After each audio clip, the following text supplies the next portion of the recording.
Happy Solstice, the hottest new video game for your Nintendo. Ooh, Race the Sun. That's what I'm playing it on. That's what I'm playing it on. I'm racing the sun all the time. Oh yeah, that's cool. Yeah, we're always racing the sun. I'm Jeff Gerstmann. It is December 21st, 12/21, like that Rush song. Oh no. Oh whoa. 12/21/21. Okay. Yeah. Okay. 21/21. That's not a palindrome. We'll count it. It's a paradox. Yeah. Tomorrow, right? Tomorrow it is. Tomorrow. I think it is. Tomorrow it is. You're right. Tomorrow it is. But today, man, it's so crazy. Isn't that crazy? That is crazy. Numbers we've assigned to a thing could be front and backwards, and it means nothing. Nothing. Not a goddamn now next thing. You're gonna tell me that the signs of the zodiac don't mean anything. Whoa. Yes, I have that's several. Chapter 2. Chapter 2. All this shit doesn't matter. That's a big crisis. What is the name of your book? What is the name of this book that we're chaptering now, Jeff Bacalar? You're wasting your time. You're wasting your time. By Jeff Chapter Bacalar. 1, palindromes, not that cool. Chapter 2, Zodiac is bullshit. Okay? Chapter 3, big Pisces opinion. all you need to learn in school for the most part is algebra. Yeah. I thought geometry was fun. And then is chapter 4 your like Ghostbusters Afterlife takes? Is that chapter where 18. That's chapter 18. Yeah, that's where I write a guest column in your book. Yeah. So in between that is all like is that guest column is just like you just saying like you put the Baca in Bacalar. All right, let's get into it. Man. We don't have to get into Ghostbusters if we don't want to, but I was very disappointed with that movie. I felt like a dumb idiot. When you said that, so I did not know. I don't know much about it other than I have seen the trailers, and I will watch that film at some point because I've seen the other Ghostbusters movie, and why not? May as well. It'll happen. Yeah, but it didn't look great. But when you said it's basically the first Ghostbusters but with kids, and then I made the connection that it was the kids bop of Ghostbusters movies, like, that lit up in my head in a way that's like, well, now I have to see this thing because that sounds like a real mess.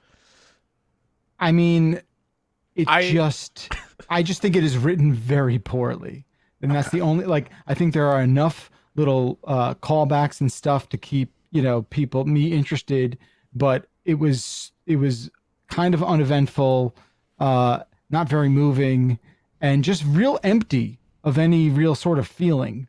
There's there's fun Ghostbuster shit in there. Like there's fun ass Ghostbuster shit, and there's plenty. But I just don't see the purpose of doing these very specific callbacks to the first one, and then it being it's a kids movie.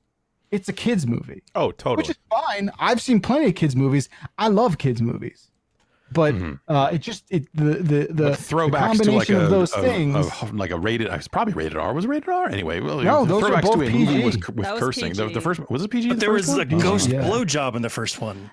Well, there's a ghost Hummer. All right. Okay, hang on. I'm going to need you to break down. This might have been after. This might have been before Indiana Jones and the Temple of Doom, which invented PG. Which is the first 13. I'm afraid we're gonna have to go down this road here. I don't like doing this. I take no joy in this, but I'm going to need you to describe with excruciating detail the difference between a blowjob and a Hummer. Go. I don't know if I can put that as a podcast title after. It's simple. It's a one sentence response, Jeffrey. It's that only ghosts can do Hummers. I don't think that's true. I don't believe that at all. Just look it up. It's paranormal fact. Okay. Is what it is. All right. Okay. That's just documented shit right there. This movie is. It looks good. Like all the FX in this, like all the seat. That's great. Everything's great. And there's got like real nice ghosts. little cameos. They got real ghosts for this one. Spared no Whoa. expense. But yeah, I just think overall, like, and it's all like, Jan, you saw it. Yeah. Like, everything is so meaningless and underdeveloped. And you have to, like, the ghosts are the least believable shit in this movie. Or I'm sorry, the most believable shit in this movie. Okay. The most believable shit in Ghostbusters Afterlife are the ghosts. The least believable shit are the human ass beings in this movie that have fucking relationships with each other. There's cute, like, there's some of the, and the kids are fine. Like, all the kids are fine. Yeah, But, like, yeah. I think McKenna Grace is everything's- really good in this movie. Yeah. I also like very good. that Very there's good. a little Asian kid named Podcast that runs a podcast. Because then I'm like, runs a that's podcast. like me. All right, now I'm I'm like out. that. He But carries the around least- like a shotgun mic and a messenger bag, and I'm like, man, is this kid just me at 10 years old?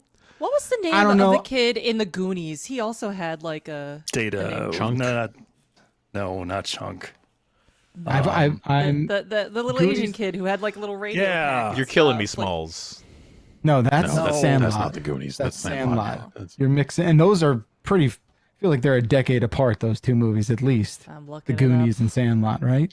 If not more. Truffle What about the shuffle. Goonies? Can we look this up on IMDb? It's probably on there. That's not. No? That's not. Yeah, it's Data. Yeah, his name is Data. So he went It's from Data. Data There to you go. podcast. I mean, like, I had no problem Asian kid.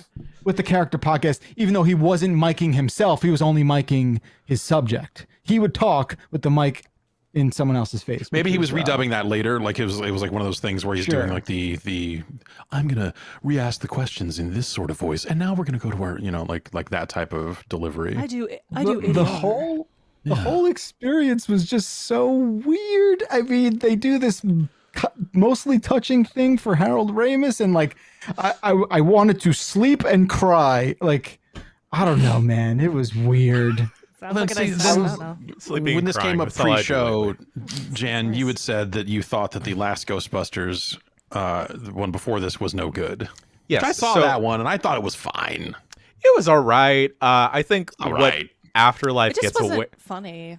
What it Afterlife was, like, gets away fine. with, is that the last Ghostbusters film in people's heads was the 2016 one, where there's just like tons of pushback, and then some of it's okay, some of it's funny, and then a lot of it's just random yelling. The edit was bad in that movie. Like that was Yeah. a movie that I walked out of like really feeling like, man, that was so salvageable, and yet they didn't salvage it in the edit. Like the timing of the jokes was just terrible, and that was all the editor's fault, or whoever was think- bossing around the editor. I don't know.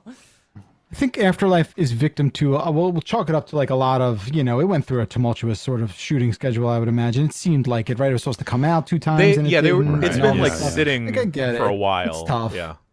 It's was hard to make a movie. I Yeah, get it was also weird that like it came out 2-3 weeks after Halloween, Yeah. when like theaters were kind of slowly opening up around Sure. October. It's always a good time to be spooky. I'm fine with being spooky all year round. And You know. Ghostbusters, I think, as a spook-ish comedy, like that adjacent, I think can work year round. So Sure. I Sure, don't know. sure. Like that's so I don't think when I think about Ghostbusters, I do not think about Halloween. Like the ghosts are just like a vehicle for comedy in a lot of ways. Yeah. So Does Some- Ghostbusters blowjobs. take place during Yeah. any particular time of year? I don't think so. It's like Chinese It is New Year, Christmas. actually. Christmas. Is it Christmas? I thought Yeah. the first one second one starts in Christmas. Yes. yeah, the second one's Christmas time, but like the first May- one takes place over like a couple months or something, right? Because they build up. Yeah, the- because they're starting up the Yeah, I business. want to say it's Business the and stuff. summer. I want to say it's the summer. It Yeah. feels like a summer movie to me. Yeah. It probably came out in the summer. The summer blockbuster. Yeah, I mean, someone in chat's like, my favorite Ghostbusters movie is 2, so I'll probably like this one. Hey, I fucking love Ghostbusters 2. I think Great movie. Ghostbusters 2 is It's fun. fucking It's just great. fun. It's just fucking You fun. go. They're all funny. That's it. Anyway, Yeah. you should How do you still feel about see the Afterlife, I guess. Ghostbusters video game? Which one? Yeah, they're making another I- one apparently. wow. Ernie Really? Hudson was out there saying like, "Oh yeah, it's happening." Damn it, Ernie. I didn't hate that. I didn't hate that like embargo. long one in what was it, 13, 20 14? Yeah, somewhere. Yeah, somewhere. I around thought there. I that was think I like pretty that. That was Yeah. fine. Yeah. Yeah, I had fun with that. It was. It was more charming. It was than too I thought scary it for would my be. son though. So we haven't replayed it in the house yet. But I did play it to completion when it came out because I thought it was pretty all right. It was okay. Oh man, More it was decent than 09. Yeah. Was it 09? Yeah, it was Sausalito basement days. I know that Oh, much. dang. And that one was framed as like what could have been Ghostbusters 3, right? 3. That was Yes, I it was believe like the they were script selling it. that they were trying to as say canon, like the yeah, they were doing like Aykroyd was out doing interviews saying like my vodka is good. Also, conspiracies are real. Comes Also, in this skull. yeah, Yep. I have one of those. Not gonna lie. yeah. There's It's no hard to. there's no skull in this movie in Afterlife that I can remember. No, but there is No some product Dan placement. Aykroyd bullshit. Oh yeah. There is, someone's getting some skull in that first movie, and then there's always, if you're looking for skull video games, might I recommend 50-cent Blood on the Sand in Hell stores now, yeah. available Arms reach for way away. too much money. Yeah, you got to keep it close by, close to your heart, close to your heart. It's never not within arm's reach. That's right. I couldn't find it for a while there, and I started freaking out, and then I found it. I'm like, okay, keep this close. Also, like, I found it in the middle of my internet being broken and couldn't stream it, so I'm like, I'm setting it here to play later. And a man came to my door today and said, like, hey, I've been out there at the cable tap all morning. It looks fine. Cable tap. And I was like, man, yeah, Got it's your internet intermittent. spigot And right here. had to walk him through the entire. This is now, I think, the 8th different Spectrum person I've walked through the process of like, okay, here's when it happens, here's why it happens, here's what I do. Yes, I've bypassed all my equipment in my house to make sure that it's not my router or some shit like that, and all that. So he was very nice, but it was like, oh, okay, well, I'm from maintenance, and I don't know, I only work until 9 a.m. So if it's happening at night, there's another maintenance guy that's At 9 on a.m.? Oh, call wow. at night. He works like midnight to 9, I guess. Gotcha. Ugh.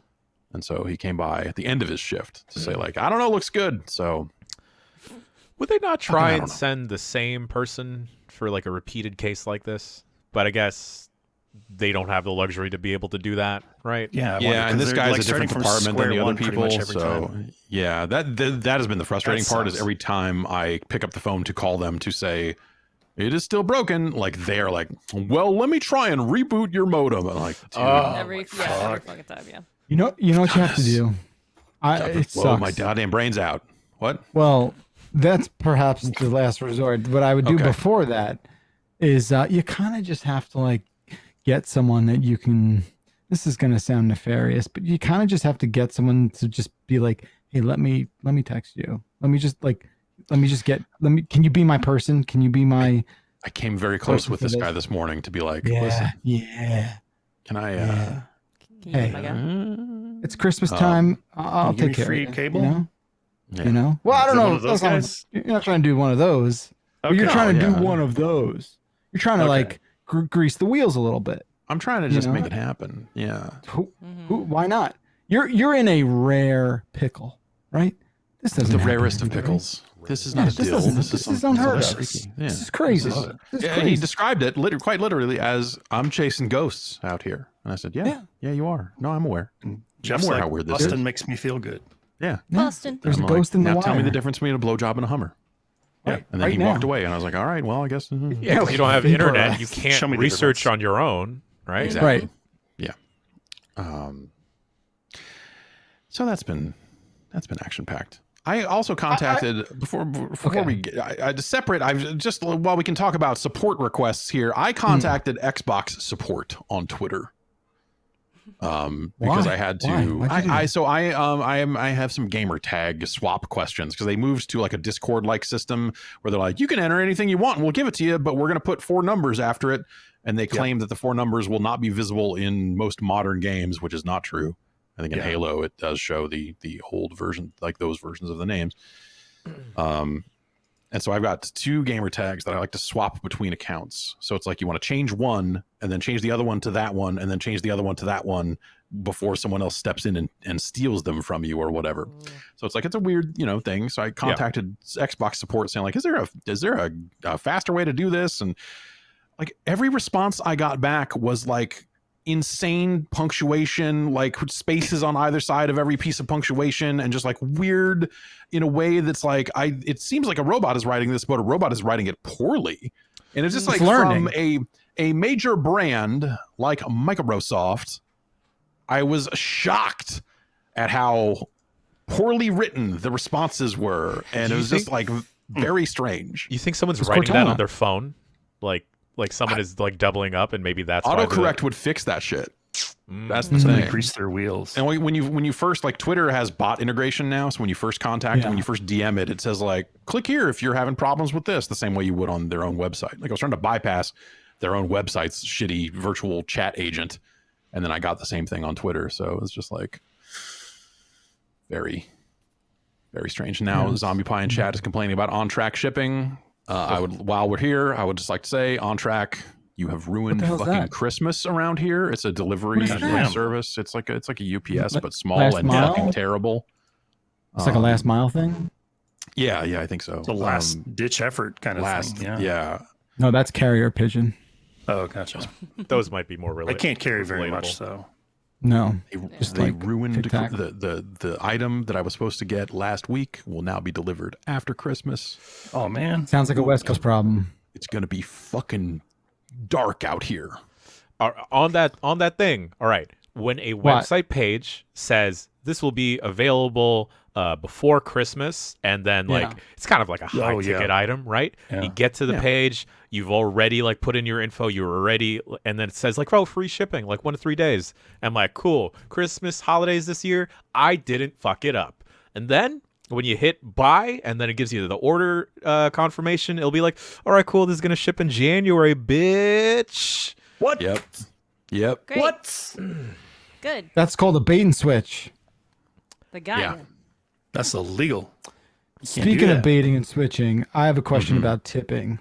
They're not related. I just needed a segue. No, that's fine. Still tipping. I don't understand. I feel you know what I need to do? I just need to keep track of it every year. Every year, I feel like I tip a lot of people, like a holiday tip, Good. and I don't really remember what I do. I feel like I just kind of randomly give people $50, and I don't know really like the breadth of it, like how many people should I tip? And then is it also based on the year before? I guess if I don't go to like a barber all year, I shouldn't just show up and give them a tip, because it's like, buddy, you're not, like not in business anymore.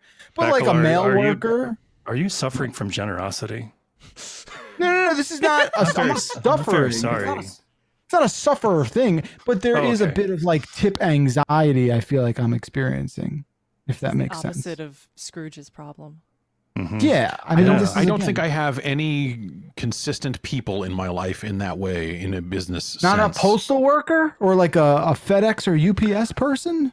Yeah, but like that- we usually, is that I common? like never when we like looked at they their just apartment. set stuff at the door and run away, and I don't know, like half the time it's Oh. like dudes getting out of just consumer cars and throwing packages on the Right. doorstep and running away, and I have no interaction with them Yeah. at all. And I so don't know. around here we had though, a dude.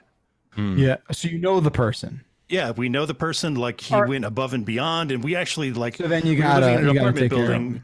Yeah, we did Venmo with like a bunch of other people in the fucking office. We got that dude like $500 for Christmas. Oh my god, Shit. For wow. that guy. Yeah, That's awesome. And That's he's awesome. fucking amazing. But we knew that dude. I don't know that I would tip random delivery drivers $50 though. No. You know what I mean? No. I'm talking about Okay. some kind of regularity and familiarity, Gotcha. right? Like, Gotcha. like we know, like I know my FedEx guy's name is Victor, and we exchange pleasantries from time to time. So I'm going to take care of Victor. Cool. But what about like, do you tip like you tip your garbage people? No. I've No, never, 'cause, you know I've what? never interacted with Because you them. know what? They're not real fucking consistent.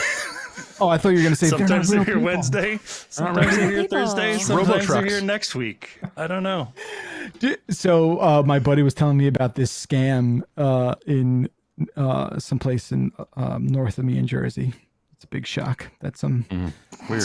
corruption is happening in New Jersey. But people were going around and like taping notes on their garbage cans after people leave them out. no. It says like, "Hey, if you want to take care of us, just send cash Venmo to this me PO here. box." Fuck Oh, that. wow. Jesus. Which just from a completely objective point of view is a good scam. Solid. Yeah, absolutely. Good scam. Good scam. Good scam. It's- I saw Now, a then when you similar put, like, scam. Yeah. At least I'm pretty sure it was a scam was happening in my apartment complex. Someone was leaving notes on the door saying like, "Oh, we should tip our doorman. I got his Venmo, and he's been going through a tough time and and like he loves working here, but it was this whole sob story about how this guy loves working here but doesn't pay that much, and he could take a higher paying job in a different building, but." But he loves us so much, and this is the Venmo, and I was just like, "This is bullshit." You've gone Fuck too far. off. Yeah. Absolutely fucking no. Did you go to the Take care doorman of and it. be like, "Is this you? Is this you?" Because Is if this it's you? you, then that's maybe. But like, that's. It's like there's that's, like rotating different people that do that job. So Oh, it's like, yeah. okay, we're gonna get it Okay, for one then- specific guy that I don't know, and what? Huh? Like, it was weird. I tip people when service is rendered. You know, like you talk about like but I would not. I don't go to a regular. I don't have a guy when it comes to barbers. Like I don't have a go-to barber, so it's not like I wouldn't go like, here's a Christmas thing. I So gotta get him a I gift. just- Yeah, you gotta Pokemon get cards. Jan the Yeah, I mean, barber. yeah, Jan, Jan of all Jan people, something? you gotta. That's Oh yeah, beyond. I get him. I've been getting him Get him some something every Pokemon past cards, 2 years. I got do you get I him? picked these Cash or- aside from Nice. Aw, Yep. that's my nice. boy. There you go. Within arm's reach. I love it. Yeah, That or but like we socks. don't get a newspaper, so like the old thing of like tipping a paper boy or something like not that tipping like there are paper boys anymore, and it's not just like adults in cars. extra. Yeah, The best is the one from like when they go on the opposite side of the driver's seat. That toss is always, I respect that. Oh when it's, like, yeah, out the no, window that's and when over you the see- car. I've like- definitely like been getting home at like 4 a.m. and seen like a woman in her 50s just hucking them across their car like in the driveways and being like, wow, that's the like the Paperboy reboot I want to see. 500 points. Yeah. It's you're driving a car instead of fucking riding a bike, and it's the same dude, but he's And there's just an upgrade Hell system yeah. where you have to upgrade your car. yeah. Oh, Let's Yeah. My son fuck told it up me with he some wants to be a paper boy microtransactions. when he Oh. grows up. yeah. Since he when- wants to help out the yeah. mail. Yep. Because he thinks Aw, that's throwing, very sweet. throwing paper on his bike would be cool. So we're gonna shoot. Yeah, for I that. still think that. I went with friends when they had paper routes, and I threw some papers, and it was fun. But I would hate to have That to do it sounds every pretty day. cool. It was always like, Yeah, this get is up fun at, to like, do early once. hours. You have to get up at like 4 a.m. It sucks. It's insane. Yeah, you have to get up earlier. Aren't they doing Paper Girls? They're making Paper Girls into an Amazon show or something? Brian K. Vaughan what? comic? What? It's about What? time travel and Oh and shit! paper. Yeah. I read that. Yeah. Yeah, it's real good. Yeah. Well, I don't know. That's it's our scams and flams talk here for the top of the show. Like good Hit the ways to quota. rip people off. I think that garbage Scams, scam. shams, and flim flams. Yeah, that garbage can scam sounds pretty I alright. might try that. Bad. It's not Yeah. bad. It's not I guess, bad. yeah. It's not and it's like bad. if you get caught on that, like you know, I feel like that's one of those things. If you get caught for it, you should get a beating. But is it technically illegal? I tipped. No, I guess is it illegal? I don't think it's. No. I No. think you. I think if. Is it illegal? Not that I'm defending It's immoral. that. It probably Yeah. should be illegal. But like, what's the law? If you just go put things and say like, "Hey, you want to take care of these guys? Send it Is it here." It could be like charity fraud or something like that. I don't know. Like what like There's got to be The something, human fund. right? it's got to be some kind of fraud. But would Yeah, it this- count as I, a uh, charity fraud if like It's not charity. It's Yeah. just yeah. Yeah, it is. I mean, I and just just if imagine. you worded it in such a way that it was not that it was like, hey, take care of our boys, or it's just something real generic like that. our that men in maybe you could, uniform. like super get away with it. The thing that's been And it- happening around here that I've not seen in person yet, other than like people's like doorbell camera videos, but it's package theft. Yeah. It's the Oh, like yeah. it's the person following the FedEx Shit truck, scares out of and me. then like package gets dropped off, and then just dude runs up 2 minutes later and goes like yoink, and then runs off. And It's so inefficient though. Like I so just crazy. stole like a box of salt.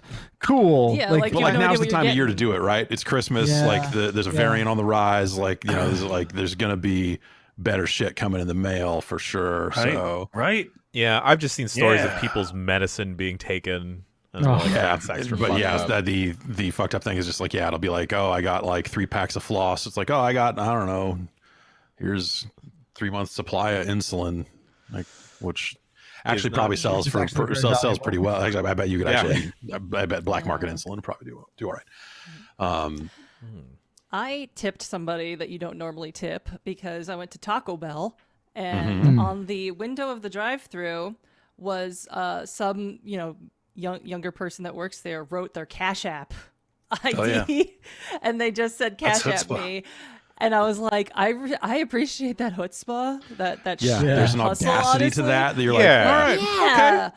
Fuck I don't need to man, do this, but I'm yeah. going to because this is fucking insane, and it's all insane at the end of the day. You are getting fired the second somebody sees this. Yes, I will Yeah. give you $20 for no reason. That rules. That is like this. God. I feel like that's the same thing that like I tip bad service better than good service at restaurants because there's just a certain amount of just like, all right, you clearly don't give a shit, and I appreciate like you not shouldn't give a afraid. shit.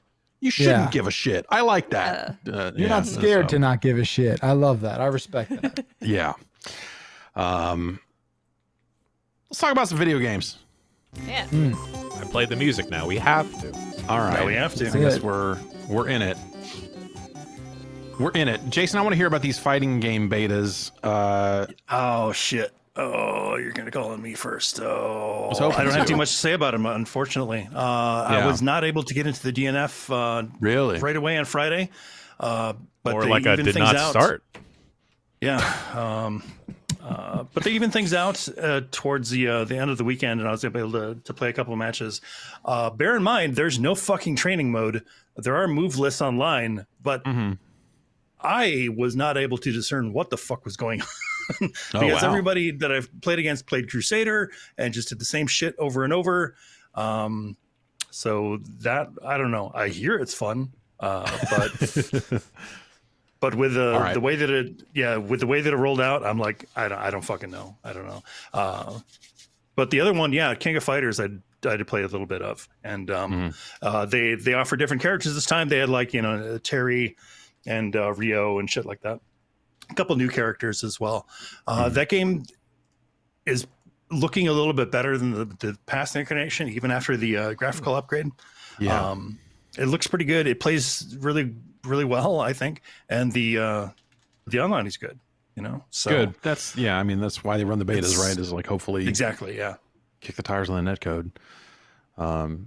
Cool. That's good and bad, I guess. Good for King of Fighters, bad for.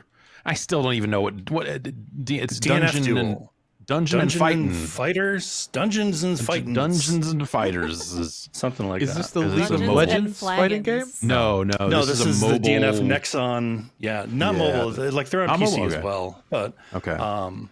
and I played a little bit of that game. It's cool. It's a beat 'em up. it's they that. Okay, right. they got enough money to pay Arc System Works to make a fighting game. So here they are, and apparently they've been doing a really good job. Like from what I've seen from the fighting game community, just on Twitter, it's been very well received from people that are able to spend some time with it. So that's encouraging. I want to check it out more in a training room, not online. Thank you very much. best, Can I yeah, get just some? the best Can I get some training. local verses or something? Jesus Christ! Absolutely not. Not until you pay for it. They're Fuck. not gonna give that away for free. All right, Jan, you finished Inscryption. Boy. Did it go there? Did it do a thing? And you were like, oh my god, my mind is blown. I think I would have liked for the game to be a little bit shorter. I did like where it bobbed and weaved. I'll say that. And I still don't want to spoil anything for anyone. Inscryption, I think it's out almost everywhere now, or not on Switch, but like it's dramatically reduced on sale. Oh, if really? you're still curious about it. Huh. And there's some bits that I feel like I did not like, and I kind of just strong-armed my way through some of the latter stages of the game. And then I had kind of just not given up, but like lost interest in running around and trying to find the little bits and bobs where I was like, just what is the answer for this fucking game? Or what is the answer for this puzzle? Like, I just need to find this, please. But I do enjoy the stuff that you wind up finding out on your own that it does not communicate to you at all. Like there's a way to break that game very, very, very early in the beginning, where you can just cruise. And there's like 2 specific cards that just playing the game just seem useless and don't seem like an effective use of your resources and time to invest in. But it turns out the combination of those 2 cards can break the game in such a way that even when the game tries to stack everything against you, and fields their playing area with a bunch of units that would be incredibly hard to beat, you could just wipe them all out. Really? Which is cool that it does give you that. It just, I feel like it was just a tad long for me personally. There is a moment in the game, in one of the ending sequences, that I thought was directly made for me. And for that, I am willing to overlook that. I think the game might have been an hour, 2 hours long, because when I was playing that segment, I was like, holy poop. I get it. They're like in this ancient time place. And the thing that I like a lot, that's also with cards. Super Auto Pets. No. Super Auto Pets not in this game. So yeah, like it was cool, but I can see it being very, very hard for people that don't like card games, or this odd. Yeah, so type if you get ARG. these 2 cards that you're talking about, it doesn't let you just bypass the you're still doing a lot of card stuff. So It's not like you just play game, those 2 right? cards and be like, all right, fucking move on. No, Right? no, Okay. yeah. Okay. Yeah, because then like I only came across that because there's like a vendor in the game where she'll give you a totem, and then those totems will affect certain types of cards, and then I only wound up lucking out that all of my squirrels had the ability to as soon as you lay them down, you can directly find a card in your deck. So that takes out the RNG in that aspect. Right. So Yeah, then yeah. I could just pull out the 2 cards that I needed, just with squirrels, sacrifice them, and just keep on cooking. Okay. On cooking squirrels. But like based off of like the not the hesitancy, but like how some folks will, even with like Slay the Spire or like a SteamWorld Quest, I don't see them wanting to continue the game past Act 1 or the part where I accidentally deleted my save. Oh, that was funny. Yeah. Hey, can I say something? Yeah. I feel like I'm in a good, safe place to admit this. I tried to What is start Inscryption? Inscryption again. No, I'm very familiar with it. Okay. But I wanted to show my wife the game. I don't know, for some reason I thought she would appreciate the sort of spooky vibe it had going on, and I started playing it. And I was playing it for a while, and I just still don't understand how to play. Like, I don't understand the cards. I don't understand the hearts and the blood and the squirrel and the sacrifice. I understand some stuff. I understand like tipping the scales and how you have to do that to win. But I'm just admitting, because I feel comfortable, that I just don't get it right now. And I wish I did. And it makes me feel inferior. Feel And it like makes me feel my way. So I feel like I have played just enough, or have become not played, but are familiar just enough with the concepts of whether it's like Hearthstone or Magic the Gathering, or just like I feel like there's enough kind of basic concepts in terms of like you take damage, your monsters take damage, your monsters give damage. Like how do you get past the monsters to deliver damage to the man behind the monsters? Like that whole thing, I feel like was, and literally that's probably all I know about those games, those types of games. But I feel like that was enough for me to at least look at Inscryption and go like, okay, I think I can see how this stuff is supposed to work. But for me, that just serves as a sort of bellwether of just like, all right, I see how this is supposed to work. I don't like anything that is remotely like this, and don't want anything to do with anything like this. And so it just kind of, even hearing that it has this whole beautiful, weird thing going on, like You just want to see this thing. Yeah. Well, but I don't want to see the thing enough to have to play a card game that I am literally hating every moment of it. Just being like, fuck this, my God, build a fucking deck, and how do these things synergize? I don't fucking give a fuck. So that's the unfortunate thing. There is like I cannot build a deck. I will not build a deck. That was a bit of a thing also in the Hex. Same developer where he dabbled in so many different genres, and like you're not gonna like every genre. And of course, like I got to like the kind of JRPG-ish, let's navigate the menus and fight the guys sort of genre, and there's like it's just like, oh man, like I'm just so not into this. And it was so light, it was so like barely even touching on that. It had like not very difficult like stuff going on with that. It was very straightforward, but even so I was like, man, I'm allergic to this, I don't even want to. And it just felt like my least favorite part of that game was the JRPG section. It's just like, man, why am I here? Yeah, I mean, we were talking about Glittermint and Grove last week, and Jim Stormdancer, who made the game in the wake of people talking about Inscryption and some of that stuff, and I think he has a similar aversion to deck building. He just kind of came out and said, like, I just want to apologize for Text World. So, like he definitely got it at that point. And I was like, yeah, no, but the Text World stuff, the ZZT kind of stuff, in Glittermint and Grove, I found fascinating and endearing. Whereas like the idea of a card deck building game as a framework to experience all this other stuff, like I'm just not gonna suffer through my way through that stuff. If you're not at least open to it, you don't have to like it, but if you're not at least like open to liking it, you're just gonna be like, man, I don't want to be here. Like me with the JRPG section, it's just like, man, I'm just closed-minded about this particular genre. If there's like a 20-minute sequence in a game where it's like, haha, we made a funny deck builder in the middle of this, I'm like, okay, I'll go along with your joke, but to have it open with that and apparently be that for a long time, it's just like, nope. I get it. Yeah. Best of luck. So no one's gonna help me. I mean, I can protect the man behind the monster, and and keep the monsters going, and that's keep the monsters. There are different decks you can build based on casting cost. Casting cost is like the blood or the bones and shit like that. Yeah. Okay. So you can build decks around that are centered more towards the sacrifice or the blood or shit like that. Mm-hmm. Yeah, so find cards that have like a bit of synergy to them, right? Yeah. But like the squirrel. So like the squirrel is like your free like he's energy. Delicious. Yeah. He's great, but like you can use that for certain types of decks, right? Yeah, you can use the squirrel to sacrifice to summon a monster. Think of it as money. Like you have to pay currency to summon a monster. Is it zero currency? It's like one too many resource. It's like one too many resource cost things to keep in your head, and it's some of it is you. It's fast too. It's fast. But everything's very fast.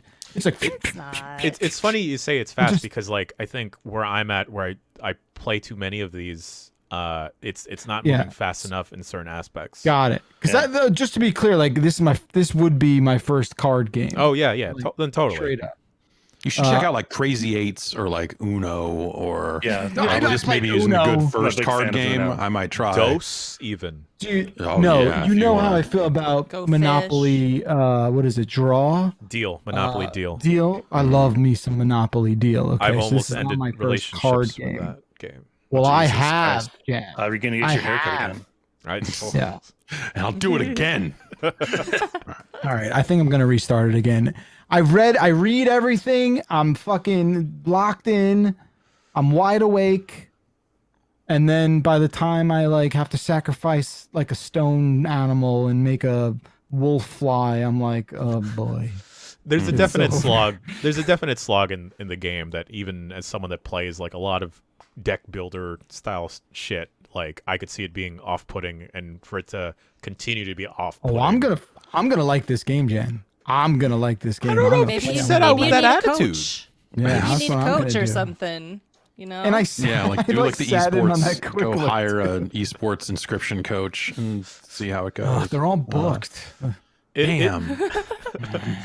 For the holidays, you know. Yeah, I guess so. That time of year. It's that time of year. Yeah. Babble, you've been playing. Yeah, much more easier Did we to ever understand. settle on a pronunciation for this game? Is it MonCage? Nobody knows. Nobody knows how to pronounce this game. I've been. Whoa, what's that one, Jen? I don't know.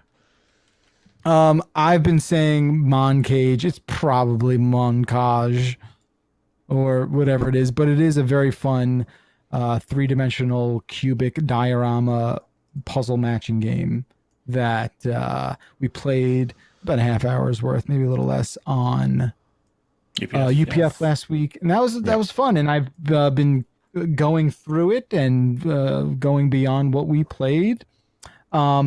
It is it kind of goes a little in little directions, attempting to sort of tell a story that's maybe not necessarily stitched together in an overly cohesive manner, but it's cute nonetheless. And I'm there for the hidden stuff. I'm there for the puzzles. I'm able to kind of forget any other things that I'm currently worried about and just sort of zone out in that game. And very infrequently does something like that kind of come around where I'm just like, oh, I can just veg out. And it's also a good on the couch game because you just need that mouse. Yeah, so if I was sitting in my living room just with the mouse on the side on the couch and just soaking in that, puzzle action. It's really, really interesting, fresh sort of take on puzzle stuff. So nice. I don't know if it's everyone's cup of tea, but for me, it really, really puts the mind at ease. Good unwinding game. Yeah. So I think once really I saw you could move things inside the pictures, that was where I was like, this seems like something that would start to frustrate me a little bit because I would just be like, have you turned to the hint system yet? Can you speak to is it any good? I did it once, and I think it puts you in more of a direction than what just hitting spacebar does, where spacebar will sort of make the items you need to pay attention to glow. But you're right. For me, the interdimensionality of like going further into one frame and kind of having to deal with that layer of like, oh, one side of the cube is like 3 layers deep, and you have to find which layer of that cube lines up with either the top or an adjacent panel. So right there, you're looking at like 16 different permutations. It's cool. It's really wild. I think watching it was frustrating because my brain doesn't work that way, unfortunately. But fuck, it was fascinating to see you guys. I get in that mode where I just start trying to brute force everything and just go like, okay, how many permutations of these panels are there? Let's just pull this one out. Now move this one to all its positions. Now pull this one out again and move this one to like the math aspect of that. Is like I just starts to take hold and so I'm not like organically solving puzzles anymore. It just feels like I'm just like running numbers or something. And that I realize that's me ruining it for myself, but it's the methodology I turn to in a lot of games like that. Yeah.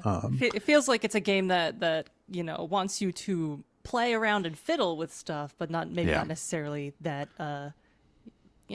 that exact try and break, right? Yeah. I think there is enough visual stuff. Like there's enough visual clues that you can. I've definitely gotten into the habit of like playing this sort of hidden pictures, adjacent thing where you're like, okay, this, domino has to, connect probably to a tile in another frame. So like you do train yourself to think visually like that, which I've found to be a more, more productive way to think about it. So, yeah. Permanent Sign in the chat says, from the Ask Me Anything with the developer, in terms of pronunciation, it's like in Montage. That's how we got the name for this game, Montage in the Cage. So it's MonCage. MonCage. Somebody said earlier that MonCage literally means my cage in French. I don't know if that's my cage. Okay. My cage. Despite all your rage. Right. Mm-hmm. Yeah, despite all MonCage. Monrage and MonCage. All right. Okay. Nice. Jan, you finished Guardians of the Galaxy? Yes, I did. We've talked a fair amount about the game here and there, but like, so you saw it through. It's been winning a lot of praise for its story. Yeah, not lately. like It Takes Two, but Yeah, not like best family game. It Takes Two. But like, sad 12 minutes didn't win that. I've seen some folks from Fanbyte really praising Guardians of the Galaxy in a way that I didn't think that they would mesh well with Guardians. And then I remember upon that initial quick look, sitting in with Backlar piloting it, I was like, And Rory was there. and Rory, where Rory was just getting more aggravated and just like not being sold on the game. I was slowly being won over somehow. He said he spit at the screen at one point. Yeah. That is kind of how I felt about the early parts of that game. I did not spit at my screen, but it's probably because I missed because my monitor's not wide enough to catch it. But, well, it's a receptacle for everything. There's plenty of deliberate all sorts and of Rory non-deliberate fluids all over that thing. And then I think the final nail to actually nail's probably not the right word, but like the final thing to push me over the edge was seeing Marino actually posting about Guardians. And feeling fairly positive about it. So I was like, all right, well, let's check this out. I still think it's kind of bullcrap that it was nominated in a music category at the Game Awards. That's fucking dumb. And for what it's worth, all the 80s music has kind of ruined the kind of quieter moments in the game for me. And also I'm just experiencing like a lot of weird texture pop-in bugs in this game where I think all the cutscenes are rendered in engine. So anytime the camera angle shifts, it looks like a character is just being dropped into a scene. And it's really taking me out of it. And it especially happens in flashback sequences. But the other bits of the game, I fucking love, man. Like so can I ask you a question? Because I bounced off a little after the quick look, right? Yeah. I just like Curse. I will go back to this and I'll probably see it through, right? Fine. What does the slime Jello monsters with spike is that's a good stuff, question, right? Like what are we doing, right? Like what are we doing there? That's just they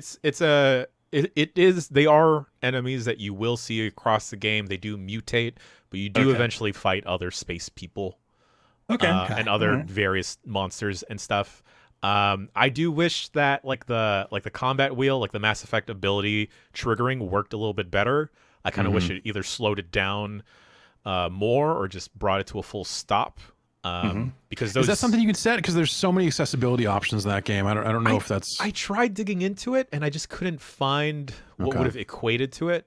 But I eventually got the hang of it, and by the end of the game, I wound up not upgrading Peter himself, his abilities wise. I wound up upgrading everyone else on the team because they wound up being more effective to the enemy encounters, where I could just throw in Peter last minute to like do an elemental ability because he's the only character that does that. And it's like the banter. It's funny that this game reminds me a lot actually of Tales of Arise, where in every combat sequence, everyone is just yelling at the top of their lungs. And there's points in Tales of Arise where it just doesn't work, where it's like, guys, just shut the fuck up. Just shut up. We don't need to hear the spell being cast. But I think maybe due to the writing in Guardians of the Galaxy, I think it works a little bit better. I'm a Marvel fan, but I don't necessarily have an affinity towards the Guardians comics. They were always a team that I wasn't really familiar with. So as far as my frame of reference, it's pretty much just like the MCU movies and then like a couple other animated bits where they pop in, or animated shows that I've seen the Guardians make an appearance in. And the way that they're kind of fleshing out these characters and actually making me care about them is neat in a way that I didn't think I would. Groot is a character that just repeatedly says, "I am Groot," because that's how it sounds to us and to other people in the world. But the way they contextualize that kind of adds like a depth to not only his character, but the character of Rocket that I didn't think they would make me care about. And also with Peter, like, the character's Star-Lord, everyone just shits on him all the time.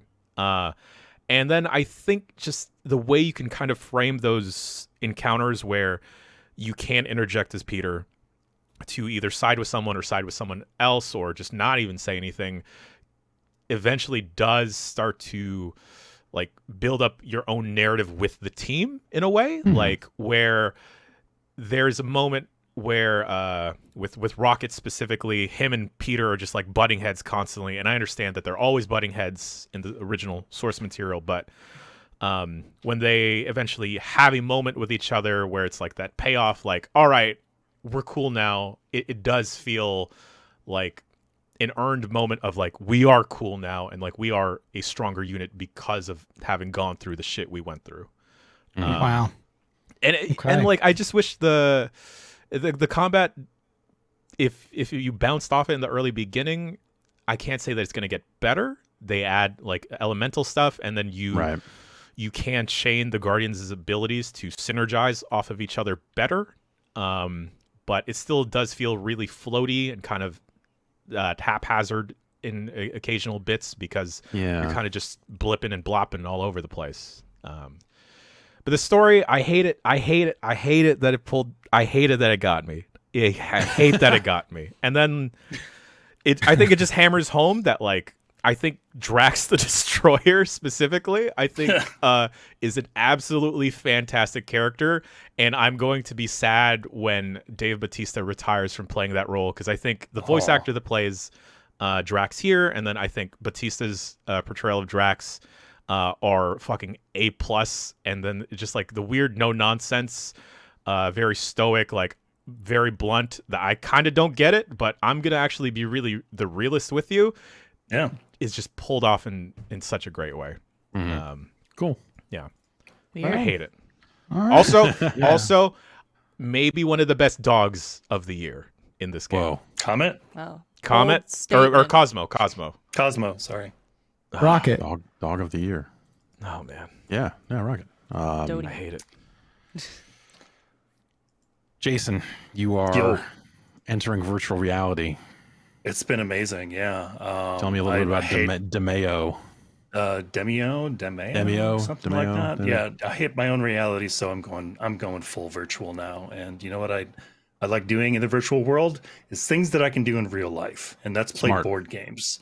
Perfect. If you've ever played like a very, very basic version of D&D, like Hero Quest or something like that, it is that in a virtual reality space. Granted, some of this is going to be, some of it's novelty because it's virtual reality. I can spin the table around, I can zoom in on stuff, very detailed models. I can, turn my left wrist and it's like a flourish of cards and shit like that. I can grab a model and just like put it up to my face, and it's very cool looking, and it's really neat being in that space. But this seems to be like a really very solid, like tactical turn-based RPG with cards kind of thrown in. You're not building a deck so much as you are.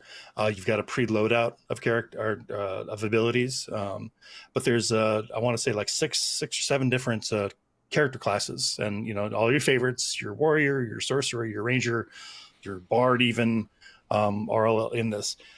There's only a few different biomes so far. There's I forget the name of the first one. The second one's like the Rat King, and they go other places as well. But I feel this game is like a really good basis for what is to come. I think it's lacking in like there's no randomized dungeons, so you're getting the same thing pretty much every time. Yeah. Especially when you've got the same layout of cards and shit like that. The only variance is going to be like where you kind of start in the map, or which makeup of the party that you have. So they can definitely build off of that. And apparently there is going to be a PC version that's coming out that's non-VR that you'll be able to play as well. I would also like to see workshop support, so people can make their own modules. That would be amazing. That would be and pretty really cool. add to the longevity to this game. Like for this rule set, you don't mean like in a tabletop simulator sense of like No. let me play a different game. Not like You building mean your in own the- game, but yeah, right. if you can throw different types of enemies, maybe from other biomes and shit like that, and fully do the layout, that would be really neat, just to spice things up. But it is very bare bones, but it is very fun. It's a very good backbone to what I think is a cool game, and I'm really enjoying the hell out of it. Cool. It's hard as shit though, and there's no difficulty slider. They do not fuck around. I feel like I'm on my fucking heels the entire time like you do get like a healing potion that you can kind of carry with you, but there's very little opportunities for you to heal. Like they might have a fountain or something that you can heal up halfway through the dungeon or some shit like that. But for the most part, no, it's you're getting your ass kicked and you got to really be on your toes. Anyway, cool. It's fucking cool, and it's not just because it's in VR, but that is a lot of it. But yeah, I like it. Cool. Nice. Yeah. I played a few things. I played the Gunk, which is out now on Game Pass. I thought that was coming out next year. Yeah. It's. Did you find the Gunk? The Gunk is weird. I like things about the Gunk. The Gunk is a very chill experience. It's the idea of like you're a couple of characters landing on an alien planet. You're like strapped for cash. You're kind of looking for salvage, or just kind of like, hey, can we find energy here that we can then turn around and sell? And so you kind of run off on this adventure and discover alien ruins and all this other stuff, but as well as that, a whole bunch of gunk, and you have a vacuum arm, and you are just kind of sucking up this gunk. And so you'll get to an area and it'll be gray and messy and terrible, and you'll be like, okay, well, I need to suck up all this gunk. And as soon as you get all the gunk, basically the whole area becomes full color and plants bloom, and usually that'll mean like a tree blooms in such a way that opens up the next path for you to go forward and that sort of thing. And there's a big long upgrade tree, and so you're kind of going back to your ship to install different upgrades. There's a fast travel system. So basically I played up to the point where you unlock the fast travel system and then got to go back to the ship and finally buy a bunch of upgrades. And it's very mellow. It seems more like a puzzle game. It's not really a combat focused game, at least so far. Like you do get a gun equivalent, but it's like so far that's really used for just like opening doors and shooting targets to open gates and stuff like that. Like the enemies that you do face, you're really just kind of sucking them up with the vacuum and then shooting them out at other enemies and kind of using that to clear them out and move forward. It's got a nice look to it. The writing feels very twee's not the word, but it's like it's got a very real quality to it. It feels very human and spoken in a way that is messy, but it's got occasional cursing in it that stood out for a game that is like laid back as it is. Like sometimes the characters will be like, "Oh, this is kind of shitty," and you're like, "Oh, right, okay." Like people talk like that, and it's in a way that like you don't immediately expect. That's funny. Though that said, they pronounce soldering as soldering, even though they have decidedly American accents on the voice actors, and so it's like a weird mishmash of like this game was probably written and recorded somewhere else. I actually where is Image4? Where are they? Anyway, we can look that up later. That's upsetting. There's like just little bits and pieces of that are just like tonally it's like hits the ear a little weird depending on where you live, I guess. But yeah, so that there's that, but it's got a very nice look to it. I like the art quite a bit. The gunk is neat, but I feel like the gunk could be cooler. It doesn't slop and slide around. Okay, I put up the trailer for the folks watching at home, and the gunk doesn't look as liquidy as I'd like it to be. It's not. The gunk is just a big blob, and if you suck up the bottom gunk, the top gunk just floats in the air. So it's just like this static thing you're eliminating from the environment. I did once I kind of got to like the second or the next chapter of the game, I found gunk that was like flying in a circle. But it's not attacking you or anything. It's just flying in a circle. And so as you suck the gunk away, as it's getting away from you, you're just like chipping away at this big blob of gunk. And so the gunk is, you just suck up the gunk and go. It's not, there's a lot of scanning in the game. Like activate your scan visor and look at a thing and all that sort of stuff, and you unlock more upgrades as you as you scan stuff. So there's a good incentive to just like look at everything you see and scan it into your database and all that sort of stuff. It's it's very, like I said, it seems like a very chill thing, and I get the impression it'll stay that way. It could always veer off into some weird combat heavy thing, but I hope it doesn't, because I just don't think the game is built for that. But yeah, I don't know. The gunk, it's on Game Pass. I think it's worth like checking out. But yeah, I don't know. Like, I definitely, like, people seem very mixed on the Gunk, I guess I would say. Mm-hmm. Is it a long game, or is it like, I heard it was kind of short? I bet it's not super long. That's I don't know off the top of my head, but I played about an hour and a half, 2 hours of it, and I think I read somewhere that it was like 5 hours. Maybe I'm wrong. I believe that. Maybe maybe I'll try some Gunk out. Yeah, give the Gunk a look. Yeah, you give the Gunk a look. See if it looks infected. Yeah. Ugh. I like a chill Like, short game. Yeah. my short kings out there. Babble Royale. Oh my gosh. Geez. Hell yeah. I gotta Played play some more of of this that. on UPF. Yeah, this is such a good idea. It is such a cool ass idea. It is a Scrabble battle royale game where you drop onto a Scrabble board as a letter, and then you get tiles over time, and so your tile rack fills up and you spell words, and there are, like, I forget how many players it is, 16 players, whatever it is, on the same Scrabble board, and the last word you spelled is your active word. And so the idea is to crash your word into an opposing player's active word to kill them. And then over the course of the game, the Scrabble board shrinks and you start taking damage if you're outside the zone, like a battle royale game, but it's Scrabble. It's free to play. But if you pay money, you get to choose what your starting letter is. Otherwise, everyone starts with the letter A.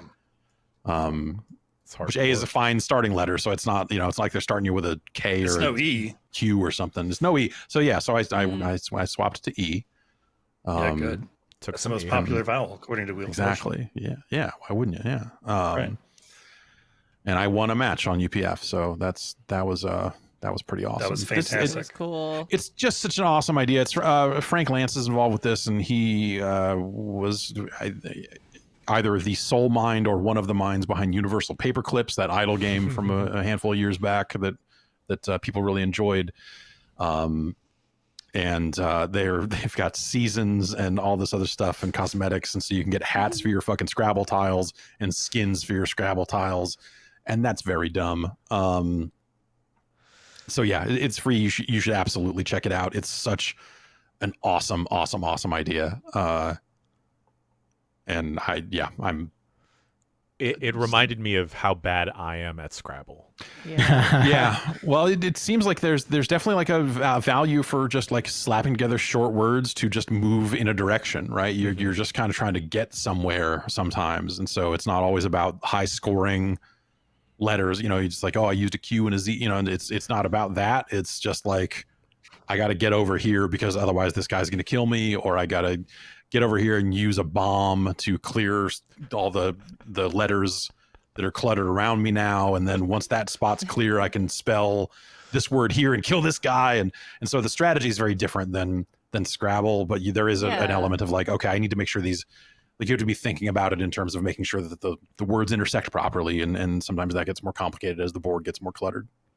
It's interesting that like they took a cerebral game like Scrabble, where you can just take honestly fucking forever to make a move and try to get the longest possible word on the right tiles so that you get a bigger score than your opponent, and just completely changed how it plays, but with the same basic, gimmick and same action, but it's a totally different rule set. Like Battle Scrabble, who'da thunk? That's a great idea.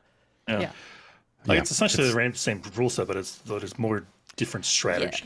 Yeah. It's like definitely. It's the same like premise where you have tiles and you're spelling stuff, but it's way more competitive and confrontational than regular Scrabble. Definitely. Yeah, it's cool. People should definitely check it out. It's on Steam. Definitely give it a look. And the last thing, I didn't think it would ever happen. I never thought that this would happen. I never thought that this would ever happen. But I re-downloaded Grand Theft Auto 5 and started playing GTA Online. What's that clocking in now these days? That download. $83 million a day. It was like Yeah. It was like 100 and something gigs for the full GTA 5 download.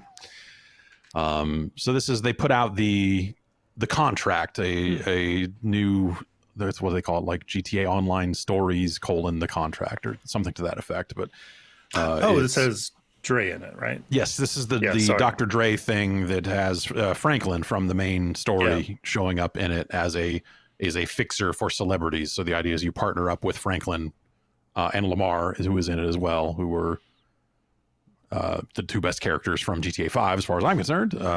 So, and that they go try to find unreleased Dr. Dre music because it gets stolen or something. Nice. Problem is, when you download Grand Theft Auto Online, you got to fucking play a bunch of Grand Theft Auto Online. And so I had to start from scratch because I hadn't touched it since it launched. And so that was on the Xbox 360 about 25 years ago. And so that character is somewhere on an Xbox somewhere. I don't know. And then basically, even once you get into the game and get going, you need, I think it's something like $2 million cash to buy the right building that'll get you into this specific storyline. And again, it's a free to play game, right? So they gotta gate it somehow in a way that they hope will result in you buying currency. And all that sort of stuff. And so I don't know. So I got into it and I at least got through the tutorial all over again, created a character and all this other stuff, and got to a point where I'm pretty sure I have the money required to make it happen, but I needed to be level 5. And so it was like, oh, I guess I need to go take on some quick jobs, which will be like team deathmatch and other stuff like that I don't find engaging at all in Grand Theft Auto Online. They have you go through races and team deathmatch and stuff as part of the tutorial, and it was like, God, I don't want to do this ever again. It just wasn't, like that combat in a multiplayer setting just was blah. So I don't know. I left it installed, and there's a part of me that wants to see, like, I would love to see the story stuff. I just hate that it's attached to this dumbass online mode that I don't really want anything to do with. If there was a more direct method of just like, hey, we're selling the story for $10 or something, and it's, even if it was still encased in the online trappings, you can create your own private server and do that if you want to get away from the random people that just want to run you over and over again. I just wish it was more. It just seems like it should be easier to get into it. But I guess that game is probably still so popular that maybe that's a me problem. But with them having this like big name thing, you'd think that they would want to bring people in and have it be smooth to get back into it. And so it's not clear. Even like having a couple of friends who have played some of it recently, and have them go like, oh, okay, you need to get this amount of money because you need to buy the agency, you need to do this. Even like getting that bit explained to me, there was still an aspect of just like, well, wait, I need to pop up my phone, which looks like an old iPhone now because this game is so old. And go to the web browser. Like the process of like buying properties and all this other stuff just feels so backwards. Like that tutorial still has a thing in it that's just like, you can download an app for your actual phone if you want to walk your dog and do stuff with it. And I was like, is that an app still even in the App Store? I wonder. But it was just, anyway, like that whole process should be smoother for something that they are literally advertising on television. I feel like they should be providing a smoother route into the story they made than download GTA Online. Oh, here's the other thing. Download GTA Online, try to play GTA Online, and then have it say like, hey, you need to play the prologue of main GTA 5 before you can play online. And then go like, all right, well, fuck. I've done that on 3 platforms already, but apparently not this one. So, yeah, so just a lot of barriers. So I can't speak to the quality of any of the new shit that they've done because I am still not high level enough to even see it. And it's a low level of requirement, but I still just had to do stuff from scratch. So is the GTA Online community, are they like the type of content they crave? Is it something like this story DLC, or I don't know. I can't speak to anything that the GTA Online community is doing other than driving around and running people over. Even when I got into that tutorial with like ostensibly brand new characters, but I assume people who had probably played it before, like it sends you. The first thing it has you do is you get into a co-op mission where you go run down a package of drugs and deliver it to somebody. First thing that happened. As you do. Yeah, it was like me and two other players. One of the other players just jumps out and starts shooting at the car we're in. Like, great. Cool. Okay, cool. Awesome. Cool. Having a great teamwork. time. Yeah. And so it's just, I feel like every part of that game that was online in an open world setting and this is as someone who has not played a ton of it, but was immediately turned off by this at the get-go. It just seemed like a fucking mess.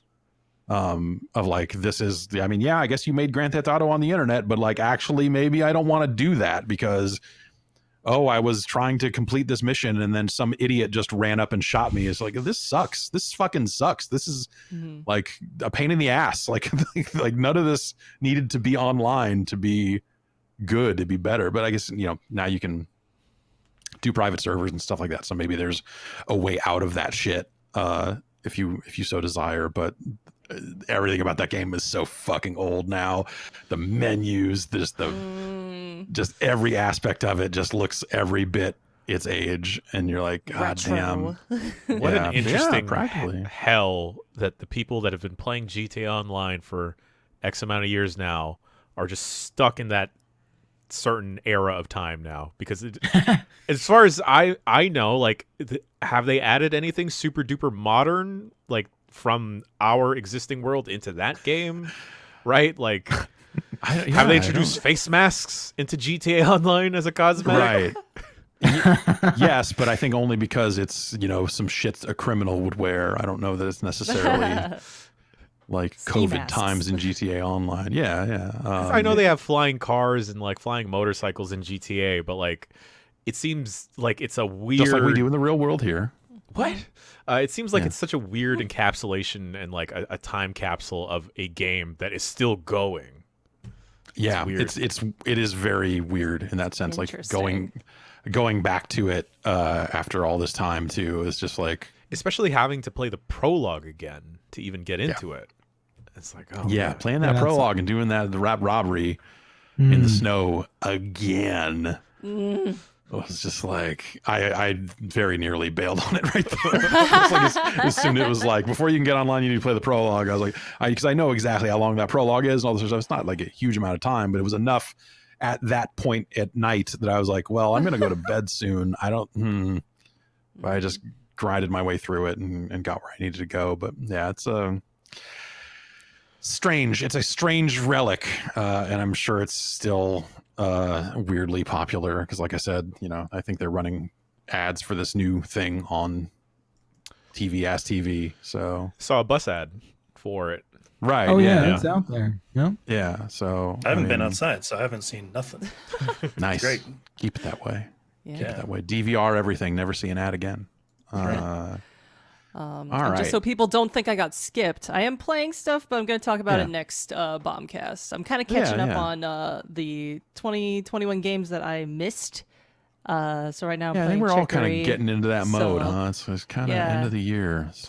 playing catch up in prep for Goaty in January. So I got on my list of things to do is finish Chicory and start Forgotten City and Death's Door. Let's see how much I can get done on the Christmas break. I don't know. It's ambitious of I me. might go for a drive.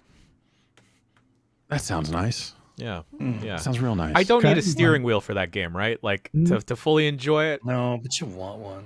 I do want one. You know, you don't want a steering wheel. You don't want No, a you steering don't wheel. need one. Don't need one. You don't need one. No.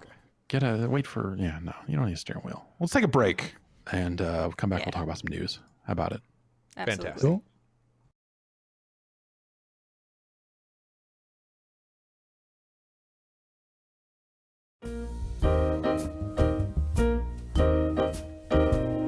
The holidays are here, and you know what that means? That's right, food.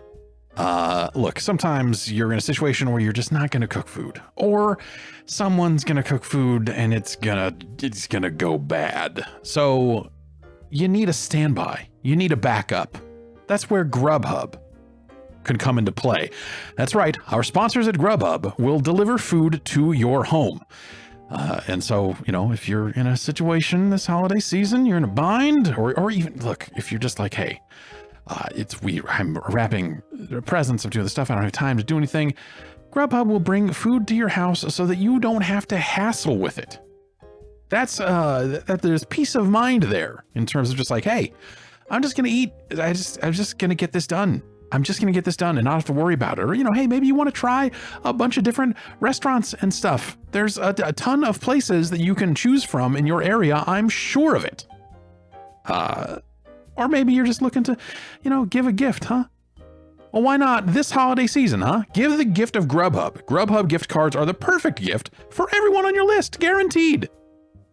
And then they can choose food that they want to get and get it delivered to their house, so they don't have to worry about cooking food when they're cleaning up after your dumbass. You know? You left their house a mess. And now the next day they're like, ugh, I'm starving. This house is covered in just, I don't even know what this is. Is it some kind of goop? Some kind of gunge? This will not do. And I'm starving. I can't eat the gunge. We have to, okay, well, we are just going to have to get food delivered. That's Grubhub.